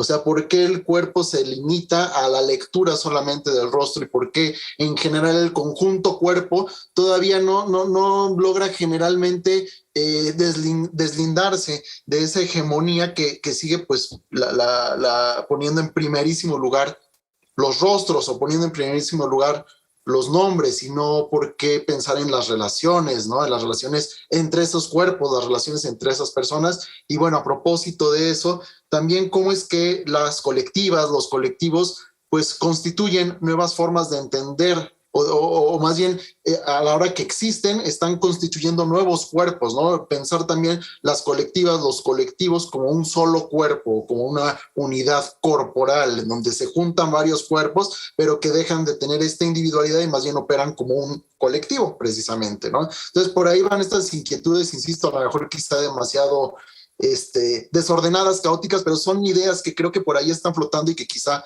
pues todos ustedes podrían ahí ayudarme a tratar de ir conectando, a lo mejor de ir posicionando mejor.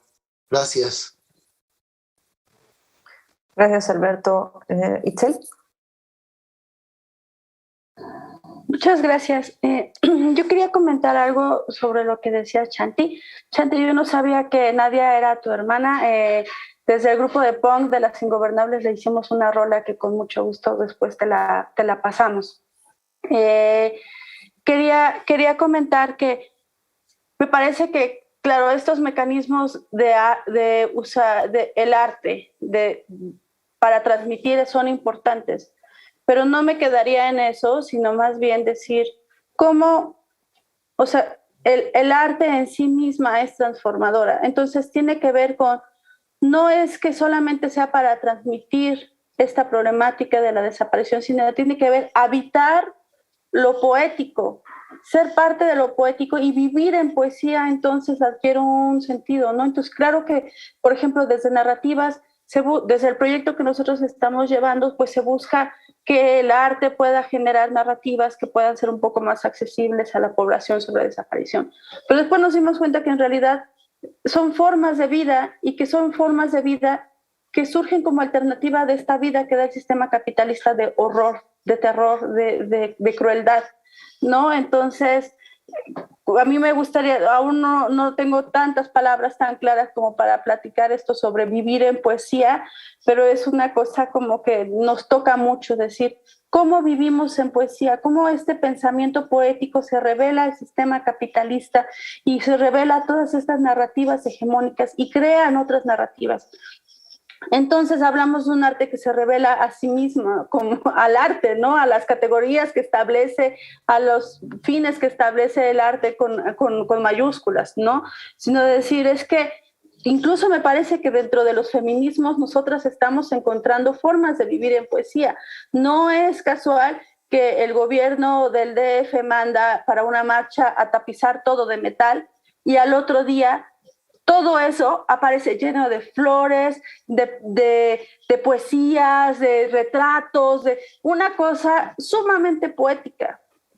Entonces, pienso que el pensamiento poético es revolucionario, es la forma de vivir otra realidad, ¿no? Entonces, lo usamos para comunicarnos, pero lo usamos para vivir también. Muchas gracias, Itzel. Oliver. Sí, muchas gracias. Bueno, justo yo quería también pues justo subrayar, y me parece muy interesante el trabajo de maestría que nos compartió ahorita Yatziri, y justo ese museo en específico, ¿no? El Museo de la Memoria Indómita, ¿no?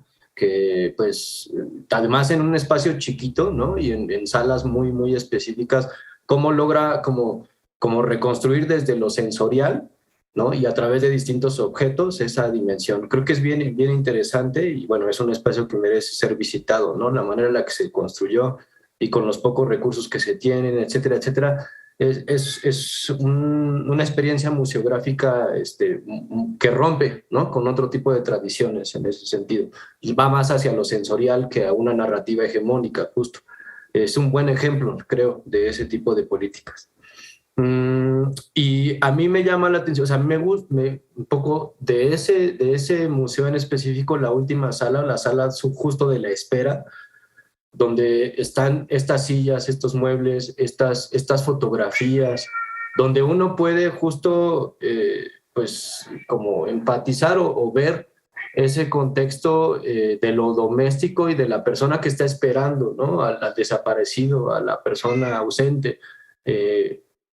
Y bueno, la sensación en lo personal, pues para mí también justo me conmovió mucho, me dio mucho llanto por esa situación, pues el situarte en ese contexto.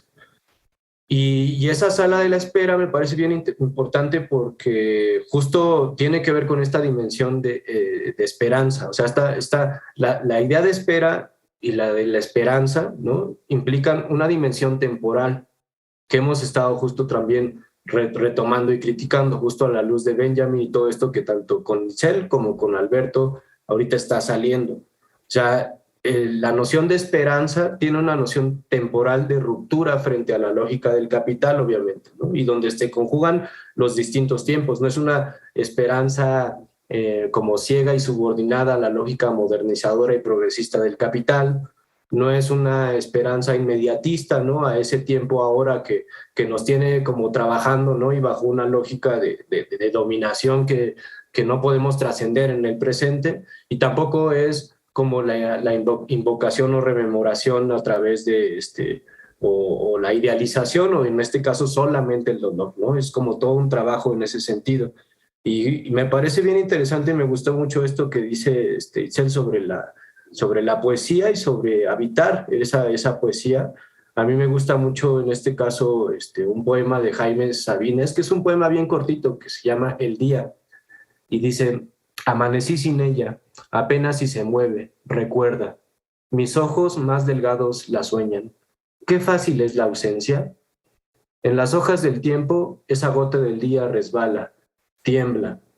Y creo que justo bajo este tipo de narrativas que rompen, ¿no? Que la poesía implica otra forma de decir, implica transformar esa experiencia en otra cosa, nos da pie para justo romper ese sentido hegemónico y tratar de situarnos desde otro contexto, ¿no? Desde no revictimización, desde un sujeto activo, ¿no? Desde esta memoria que convoca, que invoca. No sé si hablar de superación como tal sería lo adecuado, ¿no? No sé qué tanto esa palabra, ¿no? Un poco como decíamos hace un rato, la palabra de la falta, la de la superación, si sea un elemento como tal adecuado para pensar esa experiencia. Porque ¿qué vamos a superar o quién quiere superar qué? ¿No? Un poco ahí, no sé, la pregunta sería ir como construyendo, ¿no? Otras formas, ¿no? En ese sentido. Y por último, una cosa muy acotada sobre la observación de Manuel sobre el tema de la ley.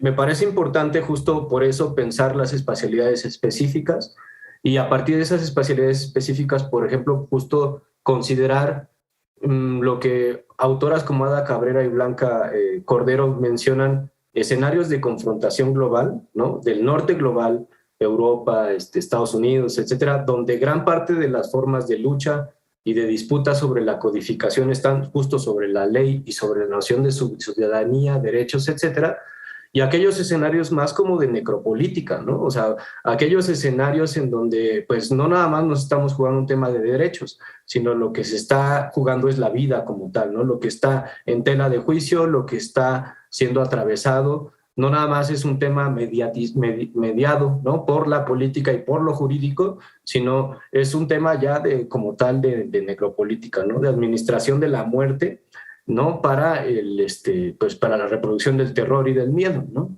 Y en ese sentido creo que es un poco bajo ese horizonte la discusión sobre el tema de la ley adquiere otro tipo de características particulares o específicas, ¿no? No es lo mismo pensar un espacio de desplazamiento forzado y de expulsión de migrantes que un espacio de tránsito como el caso de nuestro país y esas rutas, que además las rutas de la migración coinciden con las rutas del narcotráfico y de justo donde se sitúan la mayor parte de desaparecidos y de muertos, que pensar esta condición en un escenario de confrontación global, ¿no? En una ciudad como Los Ángeles o Chicago, ¿no? Donde las dinámicas, si bien hay pues cierta ghettificación, por decirlo así, ¿no? Pues no es la misma situación, ¿no? En un país como México que en estos otros contextos, ¿no? Y bueno, eso. Gracias. Gracias a ti, Oliver. Un poco para ir cerrando la mesa, para ir como... sí, cerrando la mesa porque no podemos cerrar las ideas porque al final la discusión creo que continúa y continuará porque al final es algo latente. Me gustaría plantear la pregunta justo para unir como todas estas líneas que han ido discutiendo. ¿Cómo lograr narrativas y representaciones de los cuerpos faltantes que no supongan una continuación de su violencia, ¿no? Porque pareciera que forma parte de estas narrativas, pues al final hegemónicas. ¿Qué hacer con el abandono de los cuerpos, con los restos o más aún con la carencia de ellos? Shanti, creo que algo te movió esa pregunta. Sí, bueno, lo que pasa es que me parece, creo que es una pregunta bastante clave y precisamente tiene que ver con cómo nos dejamos afectar por, no tratamos como se me ocurrió una idea y voy a hacerlo, sino cómo estamos leyendo, nos estamos relacionando con lo que está sucediendo, con lo que estamos inmersos. Y me parece que es una pregunta muy clave que tiene que ver también con imaginación. ¿Cuál es el lugar, desde qué lugar estamos imaginando esas relaciones? Más que las representaciones, me parece que cómo estamos imaginando o cómo nos estamos relacionando con esos cuerpos faltantes, con esos cuerpos ausentes, con el peso de esos cuerpos, con lo que nos sucede a nosotros, con lo que le sucede a las otras personas. Y como dentro de todo eso, intentar hacer que emerja algo en el que estemos inmersos y atravesadas todas. No sé, pero me parece que es algo que tiene que ver con la imaginación, por supuesto, y que la imaginación tiene que ver con el paso de un cuerpo a otro cuerpo. No tiene que ver con algo allá, sino cómo estamos relacionándonos entre nosotras. Un poco lo que decía Itzel. Es un intento de un encuentro, de hablar entre nosotras, ya me parece que es el intento de imaginar algo diferente. Pero pienso un poco en lo que dice Santiago Albarrico. No sé si conocen este libro de Ser o no ser un cuerpo, que me parece increíble, en cómo él trata la imaginación desde un lugar femenino. Dice que la imaginación es femenina, que va de cuerpo a cuerpo, y que la fantasía es masculina, y son estas ideas de voy a dominar el mundo, ¿no? Como Napoleón, que quería dominar el mundo, que es una cosa como exacerbada, que la imaginación es una cuestión de tejido, de cuidado, de vida, ¿no? De procuración de vida. Y me parece como muy clave esta pregunta. Lo que pasa es que es muy compleja en ese sentido, porque ¿qué hacemos con ese tiempo? Yo creo que tiene que ver con cómo nos dejamos afectar y cómo no es que cómo nuestro cuerpo intenta hacer esa afectación un lugar de distancia, de relación, de mediación. Lo que decía un poco Edwin hace rato, de impulso, de mediación, de distancia. No lo sé. ¿Cómo lo convocamos? ¿Cómo nos encontramos? ¿Cómo nos relacionamos? Tenemos la potencia de los cuerpos, que casi nunca nos vemos a nosotros mismos, nuestros cuerpos, cómo tomamos un café, cómo saludamos a alguien, de cosas tan sencillas. No lo sé. Para mí es una pregunta importante en relación, que tiene que ver con lo que a mí me afecta. Eso. Muchas gracias. Manuel. Perdón. Bueno, yo lo que dice Shanti me parece muy, muy importante, sobre todo, es decir, yo no podría proponer o no tendría una propuesta que dijera cómo no continuar los ejercicios de violencia, pero me parece que al menos hay algo que deberíamos tomar en cuenta, y es que digamos, desde la política de la representación, y también desde la ley, donde exige la presencia, ¿no?, de la persona como sujeto de derecho, creo que hay una separación importante entre memoria y entre imaginación, y me parece que lo que dice Shanti es muy importante. Es decir, no deberíamos separar ningún proceso. Bueno, él no lo dice, más bien lo digo yo, pero en esta cuestión de la imaginación, no quisiera explicar lo que alguien dijo. Más bien, lo que creo que me movió a mí mucho es que lograr narrativas que no supongan una nueva continuación, creo que tiene que ver por preguntarse mucho cómo está funcionando la memoria como soporte de todo eso. Y creo que casi siempre la memoria, como ya lo mencionaba Itzel, y me parece que Oliver también lo mencionó en algún momento, es decir, la memoria funciona en todas estas políticas representacionales como memorias de archivo o como soportes, pues, muertos de alguna manera, y creo que, digamos, de alguna manera habría que promover formas en las que la memoria no suponga una separación de la imaginación, porque si toda memoria es un proceso de externalización del tiempo en el que vivimos y al mismo tiempo de colectivización, separarla de la memoria supone quedarse en las gramáticas narrativas en las que se está socializando eso, de manera que imaginar es una forma de revertir esos ejercicios temporales y mnemotécnicos y gramaticales. Y en ese mismo sentido, creo que al menos desde la investigación que a mí me toca, o el ejercicio que yo estoy haciendo de investigación, creo que incluso seguir hablando de arte, no estoy diciendo que abdiquemos, por supuesto, pero creo que también empezar a ver el arte como un ejercicio de codificación que muchas veces coincide con las temporalidades narrativas del capital, de las representaciones, del heteropatriarcado. Es decir, es una forma de codificación que tiene una historia muy larga, y sin embargo, creo que tenemos que criticarla. En ese sentido, pues hay muchísimas propuestas, como hablar de intervenciones estéticas, de manifestaciones estéticas, es decir, de ahí podemos desdoblar el arte como mejor nos parezca, pero creo que también coincidir en que la memoria tiene sus propios soportes de manifestación, y que pues los ejercicios narrativos o de intervención, pues suponen también ligar la memoria con otras formas discursivas que no sea la de la simple estratificación y de una temporalidad estática. Y finalmente solamente no quería dejar de decir un poco con lo que decía Alberto. Creo que no sé si esto se parezca mucho a Laura, pero creo que de alguna manera cuando Benjamin supone una pérdida de Laura, creo que es para bien, porque todo ejercicio melancólico, es decir, convocar un aura en la ausencia me parecería pedir un ejercicio de presencia, y es lo que la ley pide para no hacer justicia de alguna manera. Entonces, creo que de alguna manera también esta idea de que el museo queda atrás es porque el museo parece continuar cierto ejercicio melancólico en esta codificación de la que yo hablaba del arte, y que pues quizá Itze ya lo resumió mejor. Habitar en poesía, pues es quizá la forma de una política que suponga que la memoria, la melancolía no son necesariamente la misma temporalidad, y donde pues la imaginación quizá es una propuesta temporal para la memoria también, ¿no? Muchas gracias, Manuel. Oliver, Silvia, Itzel, ¿les gustaría cerrar? Sí.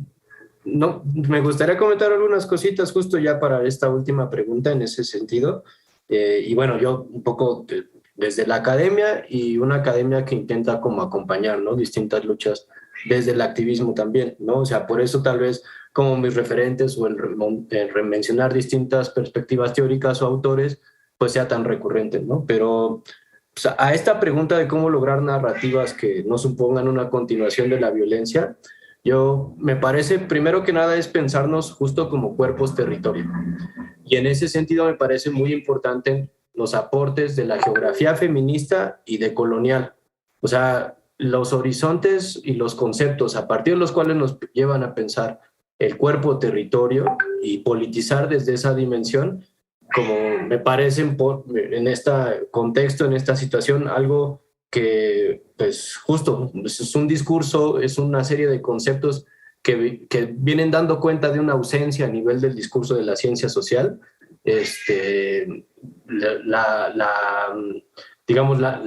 Los discursos críticos más estimulantes en la actualidad pues se dan desde las mujeres, ¿no? Desde ciertos feminismos, y donde se conjugan distintos elementos, feminismos negros, feminismos chicanos, decoloniales, comunitarios. Creo que los horizontes de politización y los conceptos que están utilizando nos permiten dar cuenta de una crítica que se va profundizando y reactualizando.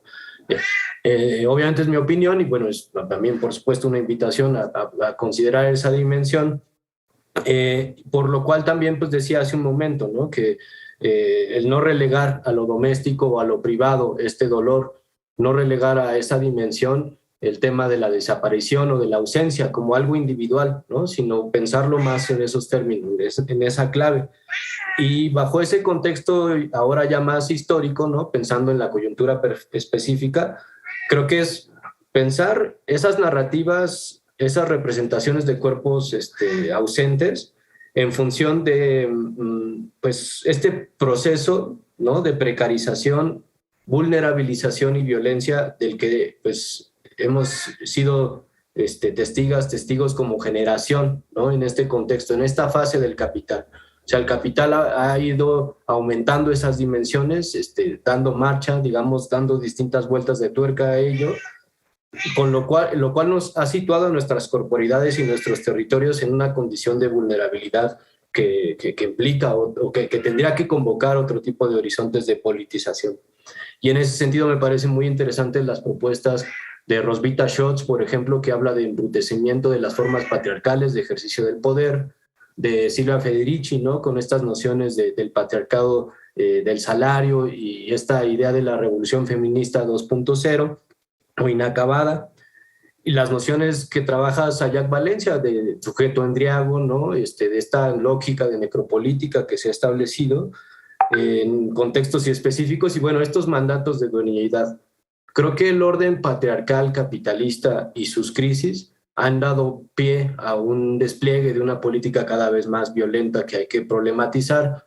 Creo ahí, en función de estos discursos que pues, primero politizan la dimensión de cuerpo-territorio, y creo que a partir de ahí pues, podemos imaginar otros horizontes para el hacer político. Bueno, eso. Gracias. Muchas gracias, Oliver. Itzel. Muchas gracias. Yo quiero decir 3 ideas y no sé si tienen articulación entre ellas, pero son lo que me están surgiendo. La primera es, siempre que lo platico yo, si yo no nos espanten, es, por ejemplo, mis 2 abuelas han fallecido. Mi primera abuela, de la que les quiero contar, es una mujer que ella quería ser actriz y le prohibieron actuar y sufrió toda esta violencia machista patriarcal y no pudo ser lo que ella quiso. Y yo soy actriz y yo siento que cada vez que estoy actuando, mi abuela está conmigo y que incluso ahora que yo estoy hablando, ella está conmigo. Y mi otra abuela no fue una mujer campesina a la que no le dieron la oportunidad de ir a la escuela, a la que tuvo las peores condiciones, fue abusada en diferentes momentos de una manera brutal. Y cuando yo doy los talleres de autodefensa feminista, yo siento que mi abuela está presente y que nos estamos vengando. Y que es verdad cuando las feministas decimos nuestra venganza es ser felices. Y yo en verdad siento que ellas están conmigo y que en verdad están hablando a través de mí. No porque yo quiera usar su palabra, ¿verdad? Sino como un sentido muy de relacionarme en el tiempo con las que ya no están y saber que están aquí presentes y que están hablando, que están dialogando y que están existiendo. Eso es una parte que yo tomo. La siguiente parte que yo quería decir era ¿qué hacemos con los cuerpos que no están? Pensándolo directamente en el sentido de la desaparición en México, pues buscarlos, no hay de otra. Y si es como buscar una aguja en un pajar, pero tenemos que encontrar la última parte de cuerpo. Perdón, Itzel. Todo posible, y las madres lo están unas rastreadoras. Itzel, creo que tuvimos un problema ahí con tu conexión de internet y escuchamos un poco cortada la idea. Si nos la pudieras repetir, por favor. ¿Me escuchan? Ahora sí, pero nos perdimos parte ¿Hola? de tu... Hola, Itzel. No te escucho. ¿Ustedes sí me escuchan? Uh-huh. Sí. Tuvimos un problema con tu conexión y se nos cortó una parte de tu idea. Entonces, si pudieras repetirnos, porque la verdad es que estaba bastante... O sea, era importante lo que nos estabas diciendo. Entonces, si podemos regresar un poquitín. ¿En qué me quedé? Estabas concluyendo con lo de tus abuelas, la venganza nuestra venganza es ser felices, el diálogo, y empezó a fallar ahí el audio. Entonces, si gustas, a partir de tu segunda y tercera idea, te lo agradeceríamos mucho. Quedamos en que decías que qué hacemos con las personas que están desaparecidas y buscarlos. No queda... Gracias. Qué anticlimático esto del internet. Bueno, pues eso, ¿no? Que creo que es buscarlas, encontrarlas hasta que no encontremos al último cuerpo que está desaparecido, hasta que no encontremos la última parte de cuerpo que está desaparecido y que están buscando las madres, pues es que podremos parar. Entonces, que no hay otra. Y entonces, ¿cómo pensamos las narrativas? Pues a partir de la necesidad, pero a partir de la necesidad que cada uno tiene por generar estas narrativas y que cada uno tiene desde... No tengo un familiar muerto, no tengo un familiar desaparecido, pero es parte de mi necesidad. O sea, creo que es partir de la genuina necesidad necesitamos contar esto de otra manera, necesitamos contar partir de nosotras mismas. Vuelvo al feminismo, ¿no? ¿Qué dice el feminismo? Pues que tenemos que partir de nosotras mismas, que la historia la tenemos que construir nosotras, que la forma de narrar tiene que ser a partir de nosotras, de nosotros, de lo que nos está pasando, ¿no? Entonces creo que es justamente partir de la gran necesidad que tiene este país, este territorio, esta realidad de ser contada de una manera diferente y que tiene que ver con es urgente, es necesario. Y claro, otra cosa que dice la autodefensa feminista, ¿no? ¿Cómo hacemos para no revictimizarnos? ¿Cómo hacemos para movernos del lugar de la víctima? ¿Cómo hacemos para contarnos desde otra perspectiva, no desde la perspectiva que nos quiere imponer el sistema? Pues es muy difícil, tenemos que inventarlo. Tenemos que inventar nuevas formas, tenemos que cuestionarnos, a veces la cagamos y luego lo volvemos a corregir, o sea, como tantas cosas, ¿no? Tampoco ser nuestras propias policías de decir, esa narrativa no funciona, porque lo estamos experimentando, lo estamos buscando, entonces creo que eso es otra parte que hace falta, ¿no? Como hacer, y en el camino nos encontramos. Muchas gracias. Muchísimas gracias, Itzel. Shanti. No, solo quería decir que me parece en extremo importante lo que está diciendo Itzel respecto a que cuando ella, lo que menciona de que cuando ella actúa o cuando ella da un taller, que sus abuelas están con ella. Me parece que ese tipo de cosas son súper importantes mencionarlas porque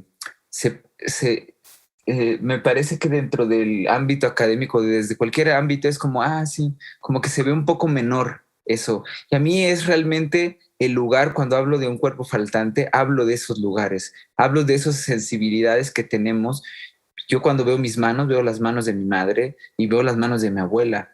¿Por qué no podemos mencionar ese tipo de cosas? Recuerdo que en algún texto que escribí en algún momento me encontré que Mallarmé decía, ¿por qué no podemos aspirar a una metarealidad en donde en las noticias diarias podamos leer los sueños de las otras personas y no solo las cosas que suceden? ¿Por qué no nos comunicamos desde esos lugares?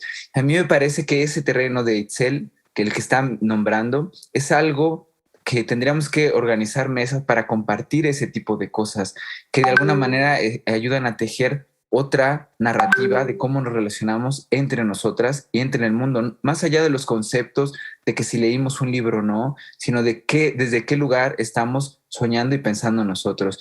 Y sobre esto, a propósito de que compartió Yatsiri lo que ella está haciendo y Itzel, yo estoy investigando así, a partir de la práctica artística, un proyecto que se llama Live, que es cuerpo en alemán antiguo, y que a partir de esas otras narrativas yo acudí a la Gaia Ciencia, la ciencia de la felicidad, dado que me parece que es importante acudir a ese tipo de cosas que de alguna manera nos ayudan a contrarrestar toda esta violencia. Y un poco el objetivo, aunque suene súper, no sé cómo suena, pero para mí es cómo podemos hacer un conjuro desde nuestros cuerpos para que todos los cuerpos faltantes regresen a donde pertenecen. Y ese tipo de cosas que cuando tú le escuchas dices, es como incluso puede ser, mira esta cosita como curiosa, me parece que son súper importantes. ¿Cómo lo vamos a hacer?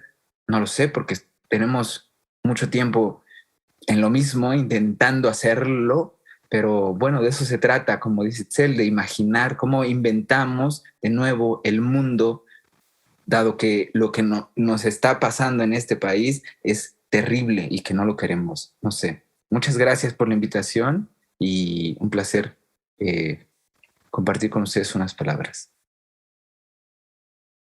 Muchas gracias a ti. No sé si alguien más quiera agregar algo de nuestros invitados e invitadas o de los que participan de esta discusión. Renato, Alberto, Fernando, Yatsiri, Silvia, que se quedó con más preguntas, y la verdad es que de primera mano siempre es bien interesante, y justo se generan muchas más preguntas al estarles escuchando, ¿no? Sí, Yatsiri. Perdón, es que estoy con la laptop y con el iPad al mismo tiempo. No, solamente para esto último que dijo el compañero, conjurar, hacer como un conjuro ante algo tan doloroso y como estos rituales, ¿no? Tan necesarios. Y con estos casos tan cercanos, ¿no? O sea, es que aquí, como yo insisto, en esta mesa estamos revisando como cosas muy, muy cercanas, muy dolorosas, muy que sucedieron hoy. Y eso, yo creo que como sociedad, como personas, como familias, enfrentar estas violencias de Estado que son tan cercanas, con las heridas tan abiertas, es muy complejo, pero todo lo que han hecho las colectivas, esto que nos está compartiendo de técnicas y rudas, todo lo que han hecho los familiares, no solamente en el ámbito jurídico, penal o de la búsqueda de la organización, sino también pues todas estas narrativas que han producido, toda esta, como estas herramientas a través del arte justo para exorcizar este daño tan profundo en el cuerpo físico y en los afectos y en el espíritu, ¿no? de las personas que han perdido, o no más bien que tienen un familiar desaparecido. Justo son las grandes preguntas que se hacen desde la memoria, desde los estudios de memoria y los museos, ¿no? Es decir, cómo se enfrentan las violencias de Estado y cómo se resuelven como a todos estos niveles que hemos platicado hoy, ¿no? Entonces, creo que lo que han dicho ha sido como muy importante, que por eso justo en los museos, por eso vemos en los museos memoriales, vemos tantas obras de arte que han sido recuperadas o comisionadas justo para hablar de estos temas tan complejos de la violencia de Estado, de las violencias sufridas, ¿no? por parte del Estado hacia las personas. Entonces, parece ser que el arte, junto con muchas otras más herramientas, puede ser esta como camino que nos pueda como abrir los espacios de reconciliación a todos los niveles. Es un posible camino, ¿no? Pero también, sin hacer defensa del museo, ni es el foro, ni mucho menos, la memorialización de estos caminos y de estas experiencias creo que sí es importante, porque es la única manera en que la población, no solamente los directamente afectados, nos vamos a confrontar de una manera mucho más cercana y empática con estas violencias de Estado, ¿no?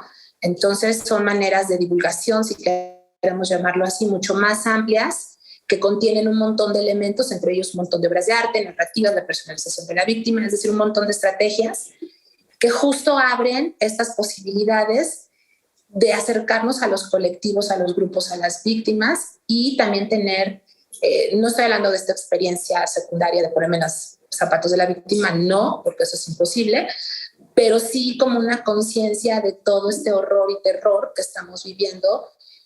Ya deja tú de la guerra, de la contrainsurgencia y la guerra sucia que ahí va y toma su camino, y la nueva Comisión de la Verdad y todo lo que va a pasar, sino de esto que es tan reciente, que es del hoy, ¿no? Entonces, bueno, muchas gracias por la mesa y los invitados, muy, muy, muy emotivo todo lo que han compartido. Muchas gracias, Chiri. Coincido completamente. Ha sido muy, muy emotivo en diferentes momentos. La reflexión al final también atraviesa emociones, no solamente el ámbito intelectual, ¿no? Sino justo creo que el cuerpo y las emociones son algo que también tiene que ser atravesados por estas narrativas, como bien lo señalaban. Agradezco muchísimo a nuestros invitados e invitadas. Itzel, muchas gracias por acompañarnos. Oliver, claro. Sí, no, también solo para también agradecer la invitación, ¿no? Agradecer el espacio. Fue un ejercicio que me dejó mucho, también fue muy emotivo y estoy aprendiendo mucho en este diálogo con cada una y cada uno de ustedes. Y bueno, justo creo que pues por ahí este librito de historias de cronopios y de famas, hay uno específico que trata sobre cómo los cronopios y las famas se relacionan con sus recuerdos, ¿no? Y las famas lo que hacen es embalsamarnos y ponerlos como en vitrinas, ¿no? Y justo como que ponerlos, ¿no? En lugares ahí específicos y pues tal vez eso, ¿no? Esta parte de lo aurático que mencionaban tanto Alberto como Manuel. Y el caso de los cronopios, pues no, más bien pues simplemente son recuerdos que están como caminando por la casa, por el espacio doméstico, ¿no? Esto de lo de habitar que mencionaba Itzel, creo que es muy interesante. De repente se tropiezan, ¿no? Con los muebles o que caen en las escaleras, y los cronopios lo que hacen es retomarlo, ¿no? Y como acogerlo, como abrazarlo, como tener otro tipo de relación distinta, ¿no? Sobre eso.